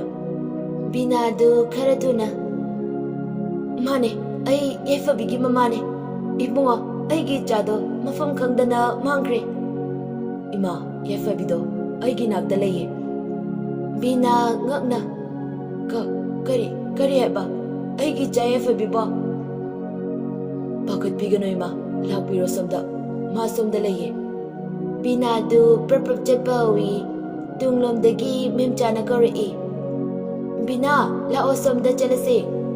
Binadu chatpadu lepaga memchada fajenglaga. Inama memchadu jinglembada mamay fat onsilagduna yenglai. Uri jinglembana tingag moida yenglaga laibadu. ꯃꯦꯝꯆꯥ ꯃꯁꯥꯗꯨ ꯇꯨ ꯆꯨꯡꯈꯤꯕ ꯈꯪꯍꯧꯗꯦ꯫ ꯃꯄꯤ ꯑꯗꯨꯁꯨ ꯈꯥꯝꯕ ꯌꯥꯗꯅ ꯆꯤꯟꯊꯔꯛꯂꯤ꯫ ꯑꯗꯨꯒ ꯆꯤꯡꯂꯦꯝꯕꯒꯤ ꯃꯅꯥꯛꯇ ꯆꯪꯁꯤꯜꯂꯒ ꯂꯤꯡꯖꯨꯝ ꯑꯅꯤꯗꯨ ꯄꯥꯏꯔꯒ ꯅꯣꯝꯗꯨꯅ, ꯏꯃꯥꯒꯤ ꯏꯕꯨꯡꯉꯣ, ꯅꯪꯕꯨ ꯀꯗꯥꯏꯗ ꯂꯩꯔꯨꯒꯦ ꯍꯥ? ꯀꯔꯤꯒꯤ ꯏꯃꯥꯕꯨ ꯊꯥꯗꯣꯛꯇꯨꯅ ꯆꯠꯂꯤꯕꯅꯣ? ꯏꯃꯥꯒꯤꯗꯃꯛ ꯅꯪ ꯀꯔꯤꯁꯨ ꯈꯟꯗ꯭ꯔꯕ꯭ꯔꯥ? ꯍꯥꯏꯌꯨꯕꯁꯦ, ꯏꯃꯥꯗ ꯅꯪꯒꯤ ꯀꯔꯤ ꯄꯦꯟꯗꯕ ꯂꯩꯗꯨꯅ ꯏꯃꯥꯒꯤ ꯏꯐꯝꯗꯒꯤ ꯂꯥꯞꯅ ꯆꯠꯂꯤꯕ ꯀꯔꯤꯒꯤꯅꯣ? ꯆꯤꯡꯂꯦꯝꯕ ꯋꯥꯗꯤ ꯉꯥꯡꯅ ꯑꯗꯨꯃꯛ ꯌꯦꯡꯂꯒ ꯂꯩ꯫ ꯑꯗꯥꯏꯗ ꯆꯠꯂꯝꯕ ꯃꯤꯒꯩꯁꯨ ꯃꯣꯏꯗ ꯇꯤꯡꯉꯛ ꯌꯦꯡꯂꯒ ꯂꯩ꯫ ꯆꯤꯡꯂꯦꯝꯕ ꯇꯞꯅ, ꯏꯅꯦ, ꯑꯩ ꯆꯤꯡꯂꯦꯝꯕꯅꯦ꯫ ꯀꯞꯀꯅꯣꯕꯁꯦ, ꯂꯥꯛꯑꯣ, ꯁꯣꯝꯗ ꯌꯥꯏꯐꯕꯤꯁꯨ ꯂꯩꯔꯕꯅꯦ꯫ ꯃꯦꯝꯆꯥ ꯀꯞꯂꯝꯕ ꯑꯗꯨ ꯆꯞ ꯂꯦꯞꯄꯤ꯫ ꯑꯗꯨꯒ ꯆꯤꯡꯂꯦꯝꯕꯗ ꯃꯨꯟꯅ ꯌꯦꯡꯖꯗꯨꯅ ꯂꯩ꯫ ꯑꯗꯨꯒ ꯌꯥꯝꯅ ꯊꯨꯅ ꯆꯤꯡꯂꯦꯝꯕꯒꯤ ꯃꯈꯨꯠ ꯑꯗꯨ ꯊꯥꯡꯒꯠꯇꯨꯅ ꯈꯨꯗꯥꯡ ꯑꯗꯨꯗ ꯌꯦꯡꯉꯤ꯫ ꯑꯗꯨꯕꯨ ꯃꯁꯥ ꯑꯗꯨ ꯁꯣꯔ ꯁꯥꯡꯅ ꯍꯣꯟꯗꯣꯛꯇꯨꯅ ꯉꯛꯅ ꯑꯗꯨꯃꯛ ꯆꯤꯡꯂꯦꯝꯕꯗ ꯌꯦꯡꯂꯒ ꯂꯩꯈ꯭ꯔꯦ꯫ ꯆꯤꯡꯂꯦꯝꯕꯅ ꯃꯦꯝꯆꯥ ꯑꯃꯗꯤ ꯕꯤꯅꯥꯕꯨ ꯌꯥꯏꯐꯕꯤꯅ ꯂꯩꯔꯤꯕ ꯔꯨꯝ ꯑꯗꯨꯗ ꯄꯨꯁꯤꯜꯂꯤ꯫ ꯕꯤꯅꯥ ꯃꯆꯥꯕꯨ ꯎꯖꯔꯕꯗ ꯆꯦꯟꯁꯤꯟꯗꯨꯅ ꯃꯆꯥꯕꯨ ꯀꯣꯟꯖꯗꯨꯅ ꯀꯞꯆꯔꯤ꯫ ꯌꯥꯏꯐꯕꯤꯗꯨ ꯕꯤꯅꯥꯅ ꯀꯣꯜꯂꯤꯕ ꯑꯗꯨ ꯊꯥꯗꯣꯛꯇꯨꯅ ꯂꯩꯁꯅꯥꯗ ꯀꯣꯟꯁꯤꯜꯂꯤ꯫ ꯑꯗꯨꯒ ꯌꯥꯝꯅ ꯀꯤꯅ, ꯅꯪ ꯀꯩꯒꯤ ꯂꯥꯛꯏꯅꯣ? ꯑꯩꯕꯨ ꯃꯐꯝꯁꯤꯗꯩ ꯄꯨꯕꯤꯒꯅꯣ꯫ ꯑꯁꯤ ꯍꯥꯏꯔꯒ ꯆꯤꯡꯂꯦꯝꯕꯒꯤ ꯃꯅꯥꯛꯇ ꯐꯠ ꯑꯃꯨꯛ ꯆꯦꯟꯁꯤꯟꯗꯨꯅ ꯆꯤꯡꯂꯦꯝꯕꯒꯤ ꯃꯇꯨꯡꯗ ꯂꯣꯠꯇꯨꯅ ꯂꯩꯈ꯭ꯔꯦ꯫ ꯕꯤꯅꯥꯗꯨ ꯀꯞꯄꯒ ꯂꯩ꯫ ꯊꯔꯣ ꯅꯥꯀꯟꯗꯒꯤ, ꯏꯕꯦꯝꯃ, ꯅꯪ ꯌꯥꯏꯐꯕꯤꯒꯤ ꯃꯃꯥ ꯑꯣꯏꯔꯕ꯭ꯔꯥ? ꯃꯥꯅꯦ ꯏꯆꯦ꯫ ꯀꯩꯁꯨ ꯈꯜꯂꯨꯅꯨꯗ, ꯃꯍꯥꯛꯀꯤ ꯑꯣꯏꯔꯤꯕ ꯐꯤꯕꯝꯁꯦ ꯁꯣꯏꯗꯅ ꯂꯥꯌꯦꯡꯒꯅꯤ꯫ ꯑꯩꯁꯨ ꯏꯕꯦꯝꯃꯒ ꯋꯥꯁꯦ ꯇꯥꯟꯅꯁꯦꯅ ꯈꯟꯕꯩꯅꯦ ꯏꯆꯥ ꯅꯨꯄꯥꯁꯤꯗ ꯂꯩꯐꯝ ꯊꯤꯅꯕ ꯍꯥꯏꯕꯅꯦ꯫ ꯑꯗꯨꯕꯨ ꯃꯥꯁꯨ ꯈꯪꯗꯗꯅ ꯀꯩꯁꯨ ꯐꯥꯎ ꯄꯤꯕ ꯉꯝꯗ꯭ꯔꯦ꯫ ꯁꯤꯒꯤꯗꯃꯛ ꯋꯥꯔꯧ ꯄꯔꯧ ꯇꯧꯒꯅꯨꯀꯣ꯫ ꯏꯆꯦ, ꯑꯩ ꯀꯩꯁꯨꯝ ꯋꯥꯔꯧꯕ ꯂꯩꯖꯗꯦ꯫ ꯑꯩꯒꯤ ꯏꯆꯥꯕꯨ ꯇꯦꯛꯇ ꯀꯥꯏꯗꯅ ꯏꯆꯥ ꯑꯃꯅꯤ ꯈꯟꯅ ꯑꯁꯨꯝꯅ ꯅꯤꯡꯊꯤꯅ ꯊꯝꯕꯤꯔꯝꯕꯁꯦ, ꯑꯁꯤꯒꯤꯗꯃꯛ ꯏꯆꯦꯍꯣꯏꯕꯨ ꯊꯥꯒꯠꯆꯔꯤ꯫ ꯏꯆꯦꯍꯣꯏꯒꯤ ꯂꯃꯟꯁꯦ ꯑꯩ ꯀꯔꯝꯕ ꯃꯇꯝꯗ ꯁꯤꯡꯕ ꯉꯝꯒꯅꯤ? ꯀꯔꯤꯒꯤ ꯂꯃꯟꯅꯣ? ꯃꯁꯤꯗꯤ ꯃꯤꯑꯣꯏꯕ ꯑꯃꯅ ꯃꯤꯑꯣꯏꯕ ꯑꯃꯒꯤ ꯃꯐꯝꯗ ꯇꯧꯐꯝ ꯊꯣꯛꯄ ꯃꯇꯦꯡꯅꯦ꯫ ꯑꯋꯥꯕ ꯇꯥꯔꯕꯅꯤ ꯍꯥꯏꯗꯨꯅ ꯍꯦꯛꯇ ꯍꯨꯟꯗꯣꯛꯄ ꯌꯥꯕ ꯅꯠꯇꯦ꯫ ꯃꯦꯝꯆꯥꯗꯤ ꯆꯤꯡꯂꯦꯝꯕꯗ ꯌꯦꯡꯖꯗꯨꯅ ꯃꯄꯤ ꯇꯥꯅ ꯀꯞꯄꯒ ꯑꯗꯨꯃꯛ ꯂꯩꯈ꯭ꯔꯦ꯫ ꯆꯤꯡꯂꯦꯝꯕ ꯃꯦꯝꯆꯥꯒꯤ ꯉꯁꯥꯏꯒꯤ ꯃꯇꯧ ꯑꯗꯨꯗ ꯍꯥꯏꯐꯦꯠꯇꯤ ꯀꯩꯅꯣ ꯈꯟꯖꯩ꯫ ꯑꯗꯨꯕꯨ ꯀꯩꯁꯨ ꯊꯣꯏꯅ ꯈꯟꯖꯤꯜꯂꯨꯕ ꯑꯣꯏꯗ꯭ꯔꯦ꯫ ꯑꯁꯨꯝꯅ ꯃꯌꯥꯝꯗꯨꯅ ꯇꯧꯔꯒ ꯌꯥꯏꯐꯕꯤꯕꯨ ꯆꯤꯡꯂꯦꯝꯕ ꯍꯣꯏꯗ ꯄꯨꯊꯔꯛꯂꯦ꯫ ꯌꯨꯝ ꯌꯧꯔꯗꯨꯅ ꯃꯊꯪ ꯏꯃꯨꯡꯗ ꯆꯪꯂꯛꯏ꯫ ꯃꯦꯝꯆꯥꯗꯨ ꯃꯄꯤ ꯇꯥꯕ ꯂꯦꯞꯇꯦ꯫ ꯆꯤꯡꯂꯦꯝꯕꯕꯨ ꯎꯖꯕ ꯃꯤꯀꯨꯞꯇ ꯃꯥꯒꯤ ꯃꯆꯥꯅꯤ ꯃꯥꯒꯤ ꯃꯐꯝꯗ ꯍꯜꯂꯛꯄꯒꯨꯝꯅ ꯇꯧꯔꯤ꯫ ꯑꯗꯨꯕꯨ ꯃꯁꯥꯗꯨ ꯐꯥꯊꯖꯗꯨꯅ ꯂꯩ꯫ ꯂꯩꯁꯅꯥꯅ ꯌꯥꯏꯐꯕꯤꯕꯨ ꯏꯃꯨꯡꯗ ꯄꯨꯁꯤꯜꯂꯒ ꯆꯪꯈ꯭ꯔꯦ꯫ ꯊꯔꯣ, ꯃꯦꯝꯆꯥ ꯑꯃꯗꯤ ꯕꯤꯅꯥꯁꯨ ꯁꯣꯐꯥꯗꯨꯗ ꯐꯝꯃꯤ꯫ ꯊꯔꯣꯅ, ꯏꯅꯥꯎ ꯍꯦꯛꯇ ꯀꯧꯔꯒꯦ꯫ ꯏꯕꯦꯝꯃ ꯌꯥꯏꯐꯕꯤꯁꯦ ꯅꯨꯃꯤꯠꯇꯨꯒꯤ ꯊꯧꯗꯣꯛꯇꯒꯤ ꯑꯩꯒꯤ ꯏꯆꯥꯅꯅꯦ ꯊꯦꯡꯅꯗꯨꯅ ꯌꯨꯝꯁꯤꯗ ꯄꯨꯔꯛꯄꯅꯦ꯫ ꯕꯤꯅꯥ ꯇꯞꯅ, ꯏꯆꯦ, ꯑꯩꯗꯤ ꯀꯩ ꯍꯥꯏꯒꯗꯕꯅꯣ ꯈꯪꯗ꯭ꯔꯦꯗ꯫ ꯑꯩꯒꯤ ꯏꯆꯥꯒꯤ ꯐꯤꯕꯝꯁꯤꯗ ꯑꯩꯁꯨ ꯇꯧꯐꯝ ꯈꯪꯗ꯭ꯔꯦ꯫ ꯃꯄꯥꯁꯨ ꯊꯕꯛ ꯁꯨꯕ ꯆꯠꯈꯤ, ꯌꯨꯝꯗ ꯂꯩꯇꯦ꯫ ꯏꯆꯝ ꯆꯝꯅ ꯏꯉꯥꯎ ꯉꯥꯎꯅ ꯀꯅꯥꯕꯨꯁꯨ ꯂꯥꯟꯗꯅ ꯂꯩꯖꯕ ꯏꯆꯥꯅꯦ꯫ ꯑꯗꯨꯕꯨ ꯏꯁꯣꯔꯅ ꯏꯃꯥ ꯏꯆꯥꯒꯤ ꯏꯐꯝꯗ ꯄꯤꯕꯤꯔꯤꯕ ꯑꯋꯥꯕꯁꯦ ꯑꯩꯅ ꯅꯍꯥꯟꯃꯨꯛꯀꯤ ꯃꯄꯣꯛꯇ ꯀꯔꯤ ꯂꯥꯟꯈꯤꯗꯨꯅ ꯇꯧꯕꯤꯔꯤꯕꯅꯣ ꯈꯪꯗ꯭ꯔꯦ꯫ ꯑꯁꯤ ꯍꯥꯏꯔꯒ ꯀꯞꯄꯤ꯫ ꯆꯤꯡꯂꯦꯝꯕꯁꯨ ꯂꯥꯛꯑꯒ ꯐꯝꯃꯤ꯫ ꯊꯔꯣꯅ, ꯏꯅꯥꯎ, ꯀꯩꯁꯨ ꯈꯟꯒꯅꯨꯁꯦ꯫ ꯑꯗꯣ ꯃꯥꯅ ꯀꯅꯥꯅꯣ ꯏꯕꯦꯝꯃ ꯌꯥꯏꯐꯕꯤꯒꯤ? ꯕꯤꯅꯥꯅ, ꯏꯆꯦ, ꯑꯩꯒꯤ ꯏꯆꯥꯅꯦ, ꯃꯅꯦꯝꯅꯦ꯫ ꯆꯤꯡꯂꯦꯝꯕ ꯕꯤꯅꯥꯒꯤ ꯋꯥꯗꯨ ꯇꯥꯕꯗ ꯉꯛꯅ ꯕꯤꯅꯥꯗ ꯌꯦꯡꯉꯤ꯫ ꯊꯔꯣꯅ, ꯀꯔꯝꯅ? ꯑꯗꯨꯒ ꯌꯥꯏꯐꯕꯤꯒꯤ ꯃꯄꯨꯔꯣꯏꯕꯅ? ꯏꯅꯥꯎ, ꯑꯃꯨꯛꯇ ꯑꯩꯒꯤ ꯆꯤꯡꯅꯕꯁꯦ ꯀꯣꯛꯍꯜꯂꯣ꯫ Bina kappaga Aigi ichado asumna tauramba nattene adubu ngasidi phatraba miyoisingduna wa makhadi tazaba ngamda binadu kapcharai thairo nungaidana Inaw se icheda ichaye fabigi warido liyoba Mimchasu kabladuna Icha ay lizage wari singdo Asumna wari libauri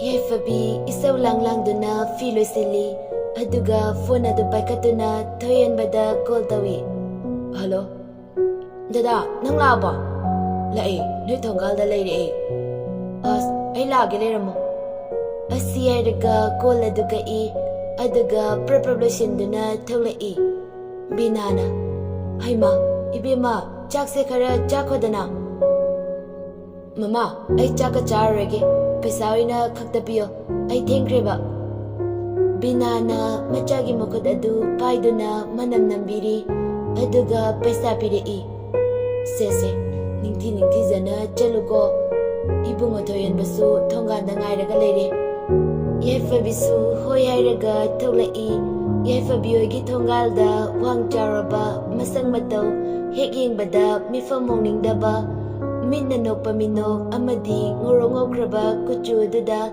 setliba college ki dress aduki matik fazakre thoyenba haifenoga lao thengeba Yefabisu gari maningda kakatuna yare thauro thoyenbasu haifenoga college da lai yauraduna gari adu manungda thawzili aduga fazana paktoramaga class da changi Class aduda leiramba satra makhaidu anidu denglai Yefabisu magi famfamda famkri thoyenbasu magi famfamda famagalei Johnson na Ses yadiko migidi plap adusu sakfazaba ngakta mai chale college sida noini khangdaba leitre fazabi kaina khangnareba thoyenbana yari bungo yam paktrako nangama Tuminang yakta layu kaidoga Is aseng baibiraga haraugi haidraga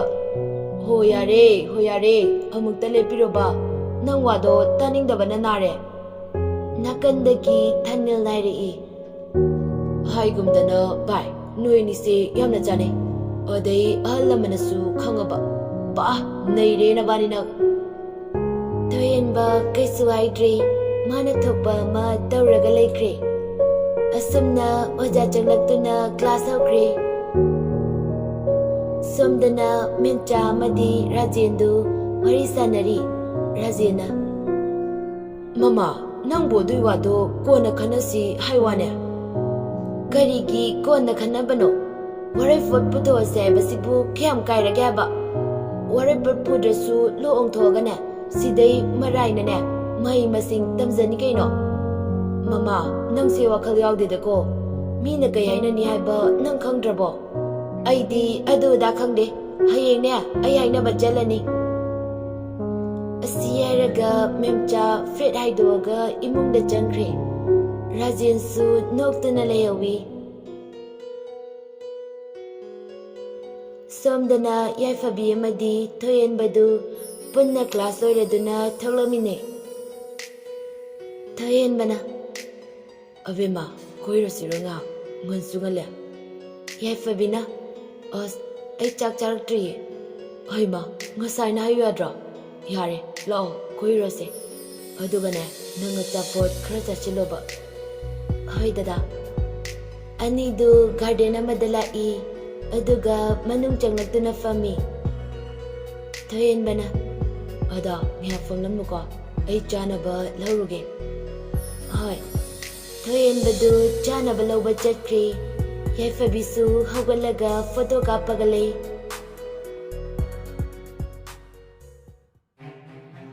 Tanja duda mairaba madi Jack moiga loinana mi kharaga lai mairabana Bye Adeli rang sidi mai tare Wow neire Jack na Hoine bye mai chale ꯂꯥꯎꯍꯦ ꯃꯊꯟꯗꯁꯨ ꯃꯥꯜꯂꯦ ꯃꯣꯏ ꯃꯉꯥ ꯇꯔꯨꯛꯇꯨ ꯌꯥꯏꯐꯕꯤꯒꯤ ꯃꯅꯥꯛꯇ ꯆꯪꯁꯤꯜꯂꯛꯏ ꯌꯥꯏꯐꯕꯤꯗꯨ ꯃꯣꯏ ꯎꯕꯗ ꯍꯩꯅꯗ꯭ꯔꯗꯨꯅ ꯍꯧꯒꯠꯂꯒ ꯆꯠꯀꯦ ꯇꯧꯏ ꯑꯗꯨꯕꯨ ꯖꯦꯛꯅ ꯄ꯭ꯔꯞ ꯌꯥꯏꯐꯕꯤꯒꯤ ꯃꯃꯥꯡꯗ ꯂꯦꯞꯄꯤ ꯑꯗꯨꯒ ꯀꯔꯦꯝꯅꯔꯒ ꯂꯩꯁꯥꯕꯤ ꯑꯩꯈꯣꯏ ꯂꯥꯛꯄꯁꯤꯗ ꯀꯥꯏꯗ ꯑꯃꯨꯛ ꯆꯠꯀꯦ ꯍꯥꯏꯅꯣ ꯂꯥꯛꯑꯣ ꯉꯥꯏꯍꯥꯛ ꯋꯥꯔꯤ ꯁꯥꯁꯦ ꯌꯥꯏꯐꯕꯤꯗꯨ ꯈꯔ ꯁꯥꯎꯔꯞꯇꯧꯅ ꯀꯩꯅꯣ ꯅꯣꯏꯅ ꯈꯜꯂꯤꯁꯦ ꯊꯥꯗꯣꯛ ꯑꯩ ꯆꯠꯀꯦ ꯃꯩꯔꯥꯕꯅ ꯅꯁꯛ ꯐꯖꯩ ꯀꯥꯏꯅ ꯁꯛꯀ ꯇꯥꯈꯠꯂꯤꯔꯕ ꯑꯣꯏ ꯀꯥꯟꯅꯔꯦ ꯑꯗ ꯑꯩ ꯅꯪ ꯌꯥꯝ ꯄꯥꯝꯃꯦ ꯏꯃꯥꯒꯤ ꯃꯃꯧ ꯑꯣꯏꯔꯁꯤꯗꯅ ꯃꯍꯥꯔꯥꯅꯤꯗꯧꯅ ꯊꯝꯕꯤꯒꯦ ꯑꯁꯤ ꯍꯥꯏꯔꯒ ꯃꯣꯏ ꯃꯁꯦꯟ ꯅꯣꯛꯏ ꯌꯥꯏꯐꯕꯤꯗꯨ ꯏ ꯀꯥꯔꯕꯅꯤ ꯑꯗꯨꯕꯨ ꯊꯩꯗꯣꯛꯑꯒ ꯆꯠꯀꯦ ꯇꯧꯕꯗ ꯖꯦꯛꯅ ꯌꯥꯏꯐꯕꯤꯒꯤ ꯃꯈꯨꯠ ꯑꯗꯨ ꯇꯥꯞꯐꯔꯛꯏ ꯌꯥꯏꯐꯕꯤꯗꯨ ꯁꯥꯎꯅ ꯌꯦꯡꯂꯒ ꯀꯩꯅꯣ ꯈꯨꯠꯁꯤ ꯊꯥꯗꯣꯛꯑꯣ ꯖꯦꯛ ꯎꯁꯤꯠꯇꯅ ꯏꯁ ꯌꯥꯝ ꯀꯜꯂꯤꯀꯣ ꯊꯥꯗꯣꯛꯑꯣꯌꯦ ꯁꯨꯡꯊꯥ ꯊꯥꯗꯣꯛꯑꯣꯏ ꯌꯥꯏꯐꯕꯤ ꯑꯁꯥꯎꯕ ꯌꯥꯝꯃꯟꯕꯅ ꯖꯦꯛꯀꯤ ꯃꯃꯥꯏꯗ ꯈꯨꯄꯥꯛꯅ ꯊꯥꯖꯤꯜꯂꯤ ꯖꯦꯛ ꯃꯃꯥꯏ ꯑꯗꯨ ꯄꯥꯏꯔꯒ ꯌꯥꯝꯅ ꯁꯥꯎꯅ ꯌꯥꯏꯐꯕꯤꯗ ꯌꯦꯡꯉꯤ ꯑꯗꯨꯒ ꯃꯈꯨꯠ ꯑꯗꯨ ꯊꯥꯡꯒꯠꯇꯨꯅ ꯌꯥꯏꯐꯕꯤꯗ ꯊꯥꯒꯦ ꯍꯥꯏꯗꯨꯅ ꯍꯦꯛ ꯇꯧꯕꯒ ꯃꯈꯨꯠ ꯑꯗꯨ ꯅꯥꯀꯟ ꯑꯃꯗꯒꯤ ꯇꯥꯞꯐꯔꯛꯏ ꯖꯦꯛ ꯉꯛꯅ ꯃꯃꯥꯏ ꯑꯗꯨ ꯑꯣꯟꯊꯣꯛꯇꯨꯅ ꯌꯦꯡꯂꯛꯏ ꯊꯣꯏꯍꯦꯟꯕꯗꯨ ꯁꯥꯎꯅ ꯃꯃꯤꯠ ꯉꯥꯡꯁꯪ ꯉꯥꯡꯅ ꯖꯦꯛꯇ ꯌꯦꯡꯉꯤ ꯑꯗꯨꯒ ꯈꯣꯡꯄꯥꯛꯅ ꯖꯦꯛꯄꯨ ꯀꯥꯎꯊꯣꯛꯈꯤ ꯖꯦꯛꯇꯨ ꯎꯞꯄꯒ ꯇꯥꯏ ꯃꯩꯔꯥꯕ ꯊꯣꯏꯍꯦꯟꯕꯒꯤ ꯃꯅꯥꯛꯇ ꯆꯪꯁꯤꯜꯂꯛꯇꯨꯅ ꯊꯣꯏꯍꯦꯟꯕꯗ ꯀꯤꯟꯅ ꯊꯤꯜꯂꯛꯏ ꯊꯣꯏꯍꯦꯟꯕ ꯃꯃꯥꯏ ꯑꯗꯨ ꯄꯥꯏꯔꯒ ꯃꯩꯔꯥꯕꯗ ꯌꯥꯝ ꯎꯁꯤꯠꯇꯅ ꯅꯣꯛꯑꯒ ꯌꯦꯡꯂꯛꯏ ꯑꯗꯨꯒ ꯈꯣꯡꯄꯥꯛꯅ ꯃꯊꯕꯥꯛꯇ ꯀꯥꯎꯈꯤ ꯑꯇꯩ ꯂꯩꯔꯝꯃꯤꯕ ꯃꯌꯥꯝ ꯑꯗꯨ ꯀꯤꯔꯗꯨꯅ ꯆꯦꯟꯈ꯭ꯔꯦ ꯌꯥꯏꯐꯕꯤ ꯄꯥꯈꯠꯅ ꯗꯗꯥ ꯆꯠꯂꯁꯤ ꯂꯥꯎ ꯊꯣꯏꯍꯦꯟꯕꯗꯨ ꯌꯥꯏꯐꯕꯤꯒꯤ ꯃꯈꯨꯠ ꯑꯗꯨ ꯇꯥꯞꯐꯥꯏ ꯑꯗꯨꯒ ꯏꯁꯤꯡ ꯕꯣꯇꯜ ꯑꯃ ꯂꯧꯊꯣꯔꯛꯇꯨꯅ ꯆꯥꯝꯊꯣꯛꯏ ꯑꯗꯨꯒ ꯕꯣꯇꯜ ꯑꯗꯨ ꯖꯦꯛꯇ ꯂꯪꯁꯤꯜꯂꯤ ꯑꯗꯨꯒ ꯌꯥꯝꯅ ꯁꯥꯎꯅ ꯃꯌꯥ ꯆꯤꯛꯂꯒ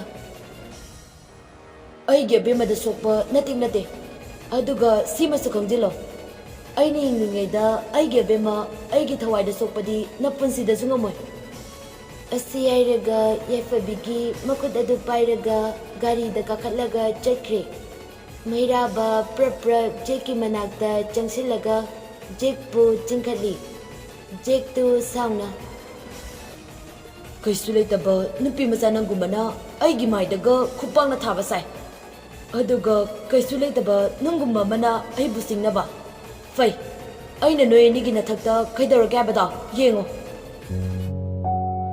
ꯁꯣꯝꯗꯅ ꯌꯥꯏꯐꯕꯤꯗꯨ ꯒꯥꯔꯤ ꯇꯣꯡꯅ ꯃꯄꯤ ꯇꯥꯔꯛꯏ ꯊꯣꯏꯍꯦꯟꯕꯗꯨ ꯒꯥꯔꯤ ꯊꯧꯔꯝꯕ ꯑꯗꯨ ꯂꯝꯕꯤꯒꯤ ꯃꯇꯥꯏ ꯑꯃꯗ ꯈꯥꯝꯃꯤ ꯑꯗꯨꯒ ꯌꯥꯏꯐꯕꯤꯗ ꯌꯦꯡꯂꯒ ꯑꯕꯦꯝꯃ ꯅꯪ ꯑꯗꯨꯃꯥꯏꯅ ꯇꯧꯒꯅꯨ ꯑꯩꯅ ꯍꯤꯡꯂꯤꯁꯦ ꯅꯪꯒꯤꯗꯃꯛꯅꯦ ꯅꯪꯅ ꯑꯗꯨꯃꯥꯏꯅ ꯈꯜꯂꯗꯤ ꯗꯗꯥ ꯀꯃꯥꯏꯅ ꯇꯧ ꯍꯥꯏꯕꯅꯣ ꯁꯦ ꯈꯞꯀꯅꯣꯕ ꯑꯁꯤ ꯍꯥꯏꯔꯒ ꯌꯥꯏꯐꯕꯤꯒꯤ ꯇꯅꯧꯔꯕ ꯃꯥꯏꯊꯣꯡꯗ ꯊꯃꯣꯏ ꯃꯥꯅ ꯄꯨꯕ ꯉꯝꯗ꯭ꯔꯦ ꯍꯥꯏꯗꯨꯅ ꯇꯥꯔꯛꯂꯤꯕ ꯑꯃꯛꯄ ꯌꯥꯎꯗꯅ ꯁꯤꯟꯊꯔꯛꯂꯤꯕ ꯃꯄꯤ ꯑꯗꯨ ꯅꯨꯡꯁꯤꯅ ꯃꯈꯨꯠ ꯑꯗꯨꯅ ꯇꯩꯊꯣꯛꯄꯤ ꯌꯥꯏꯐꯕꯤꯗꯨ ꯈꯥꯡꯕ ꯉꯝꯗꯅ ꯊꯣꯏꯍꯦꯟꯕꯒꯤ ꯃꯊꯥꯗ ꯆꯪꯁꯤꯟꯖꯗꯨꯅ ꯍꯤꯛ ꯂꯥꯎꯅ ꯀꯞꯄꯛꯏ ꯊꯣꯏꯍꯦꯟꯕꯗꯨ ꯅꯨꯡꯁꯤꯅ ꯌꯥꯏꯐꯕꯤꯕꯨ ꯑꯃꯨꯛ ꯀꯣꯟꯁꯤꯜꯂꯤ ꯊꯣꯏꯍꯦꯟꯕꯅ ꯇꯞꯅ ꯑꯕꯦꯝꯃ ꯆꯠꯅꯕ ꯇꯧꯔꯁꯤ ꯂꯥꯛꯑꯣ ꯊꯦꯡꯈ꯭ꯔꯅꯤ ꯌꯥꯏꯐꯕꯤꯁꯨ ꯊꯣꯏꯍꯦꯟꯕꯒꯤ ꯃꯊꯥꯗꯒꯤ ꯊꯣꯛꯂꯛꯇꯨꯅ ꯃꯄꯤ ꯑꯗꯨ ꯇꯩꯊꯣꯛꯏ ꯑꯗꯨꯒ ꯑꯁꯨꯝꯅ ꯊꯣꯏꯍꯦꯟꯕꯅ ꯌꯥꯏꯐꯕꯤꯕꯨ ꯃꯌꯨꯝ ꯐꯥꯎꯕ ꯊꯤꯜꯂꯝꯂꯒ ꯃꯥꯁꯨ ꯃꯌꯨꯝꯗ ꯍꯟꯈ꯭ꯔꯦ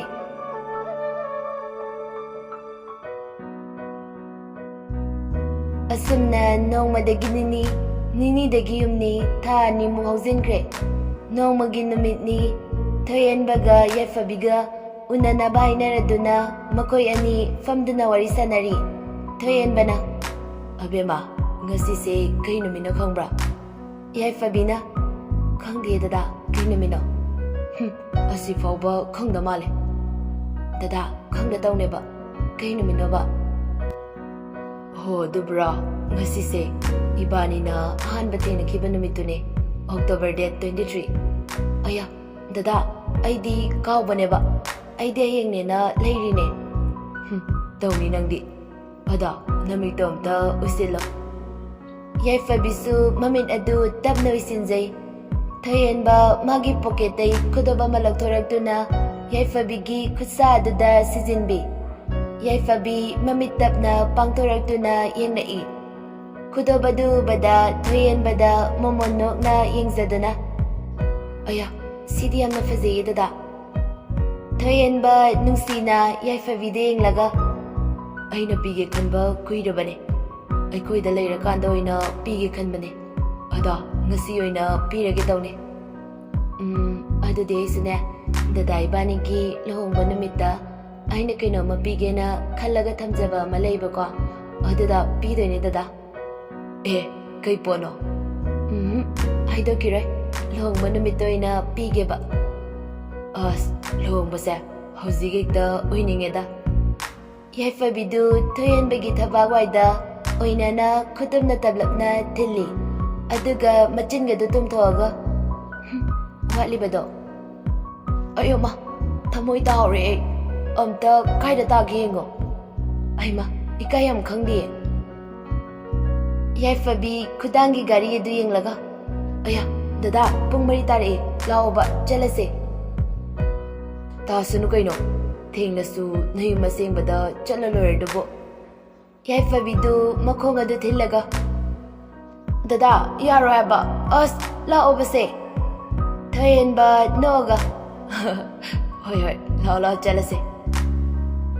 Asumna nidu gari dugi manakta lai. Gari adu kakatuna start ngangi. Adubu hawaiba yadre. Thoyenbana. Kaino tarisina.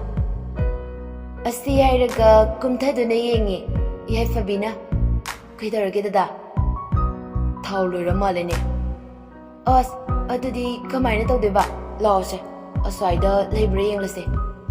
Anidu gari adu illaga lai. Yaifabidi thengzilakpa aduda masadu pakhatpa mipaiba faurai. Asumna sum thengzilakpana pung 8 henkre. Memchadu thoyenbada call darai. Thoyenba tapna paikhalaga. Ima. Memchana.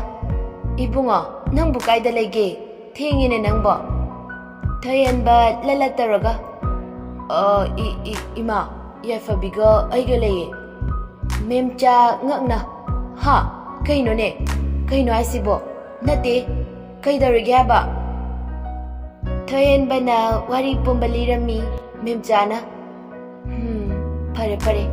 Laibagta tamlalabani khalo. Yumda lakminaro. Hauzik mana yumda janbadane. Mina fana khaloi. Lao ko. Hoi ma. Asumna thoyenbana mamanaba magi gari thauraga yaifabibu moigi mayumda halawinarami. Memchaga rajengasu mapanda ngairaga leirami. Yaifabiga thoyenbagasu tapna changai. Yaifabisu rajen amadi memchagada khurumi.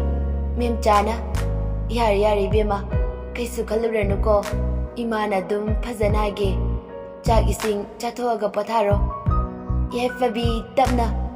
Oima.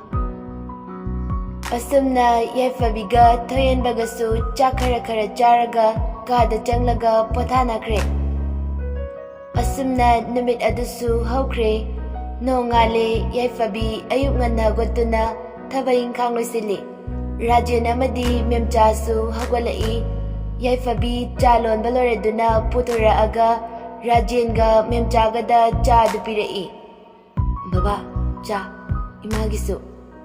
Yare. Thamo. Adoi bema, aisu pawai do bachaladabani. Mi ngairine. Ado luhongbase. Khara thunaba hek hairamage. Sida punna ibungoga tamo. Yaifabi ikaina. Oi baba.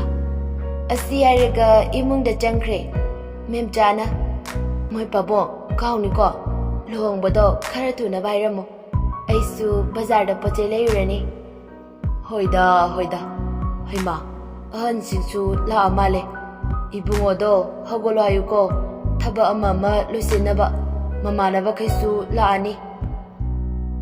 Rajensu pawai-dokpa chatre, Memchasu bazarda chatre, Somdana bina amadi tombadu wari saduna leiringai, Thonganda gari khamkhiba aduda tombana. Hai, mi laba male, chado puthongnaba tawro. Binasu hoi hairaga imungda changkhre, Rajenga lekaigi ahal aniga changlai, tombana. Kakhatpiroi bai, somda. Rajen hoisu kakhatli aduga Bhakti amta. Thariba phaktuda fami aduga Rajen tapna. Tomba, wase, ai samna dum hairage. Hanadaisu khangnadunasu leire. Aduga angang masensu tawga yauna tawba nate. Phara ama taba haiduni. Ado tomba, aidi luhongbase khara thujinba pamine. Lairik makhadusu adum punna taminanaba. Ado nangna kai khaliba. Ibai, aigidi ibai hoina fanina khanbado adum yazare. Aigidi karisu akaiba leijade. Rajenga lakminaba anamana. Adudi wazekta samjinakre. Mayamdu nokminei. Lekaigi yaifabigi mamanabi Rusina chaputokuna pirai. Mayamna harau waringayak sanaraga Rajensu mayumdankre. Asumna numitisum haujinkibana yaifabi amadi thoiyenbasu luhongkre. Thoiyenbana yaifabibu asuki mati nungsizei. Yaifabisu thoiyenbabu yamna nungsizei. Ingna chikna nungaina panba imung amoina pali. Thoiyenbaga yaifabigesu lairik makha tamthaminare. Aduga thoiyenbadi thaba ama tawnaba hainakre. Thoiyenbadu ayuk nganna loisili. Yaifabi changlaktuna. Dada, kaida chatoino? Ai ngasi thaba ama join tawdoine. As khanghodene ko matmda. Dada ibani luhongbasu chahi amadi hanjile. Thoiyenbana yaifabigi manakta laklaga fami aduga Sidaidi nang thaba waba suranuko. Aisu thaba ama tawdarabanina ichagi sanapoti mayam ama leiradabane. Is ikaidaba male. Is ikaibidedi. Amuk yaifabigi mabuga daida pairaga. Icha thoi, baba chalukhige ko. As chalo cho. Thoiyenba nomi taraga thokre. Thoiyenbasu thaba ama tawjaduna nungaina leikre. Nongma bazarda chanaba haiduna loisili. Memchana. Ibunga, ngasise noibu chaluranune. Imase mangha kya nungaitene. Thoiyenbana. Ima, kaisum khalunuda. Mangi wabu pochaise aiga punna leiraga lake tawne. Fare. Adudi nganna halaknaba tawko. Hoi ma. Yaifabi. Lao, thengkraniye. Yaifabi thoklaktuna. Ima, aikhoi amuk chalokhige. Anidusu bazarda lakladuna posai leiraba matung hospitalda changlamlaga lambida sumlai. Lamangoi kayoitaba mafam adaida gari adu start mutkre. Thoiyenbana. Os faraktiba. Yaifabina. Dada, yadraba? Yadre. Ado, phamuko. Ai adum yengeba. Hoi. Thoiyenba gari adu karida soribano khanduna yenglaga lei. Asumna leiringaida Jake amadi Mairaba magi mamanaba kharaga gari thoduna lai. Jake tu Thoiyenbu ubada. Bai, matam kuinadagi ngaijaba mido. Asida leire, lao. Mairabasu uraduna. Lao, khangningasidi.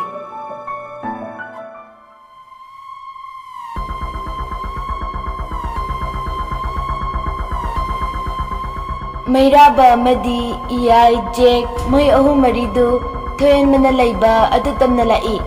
Yaifabidu gari manungdai Jake oina lakpa adu uraduna pakhatna Thoiyenbada khangau kawi.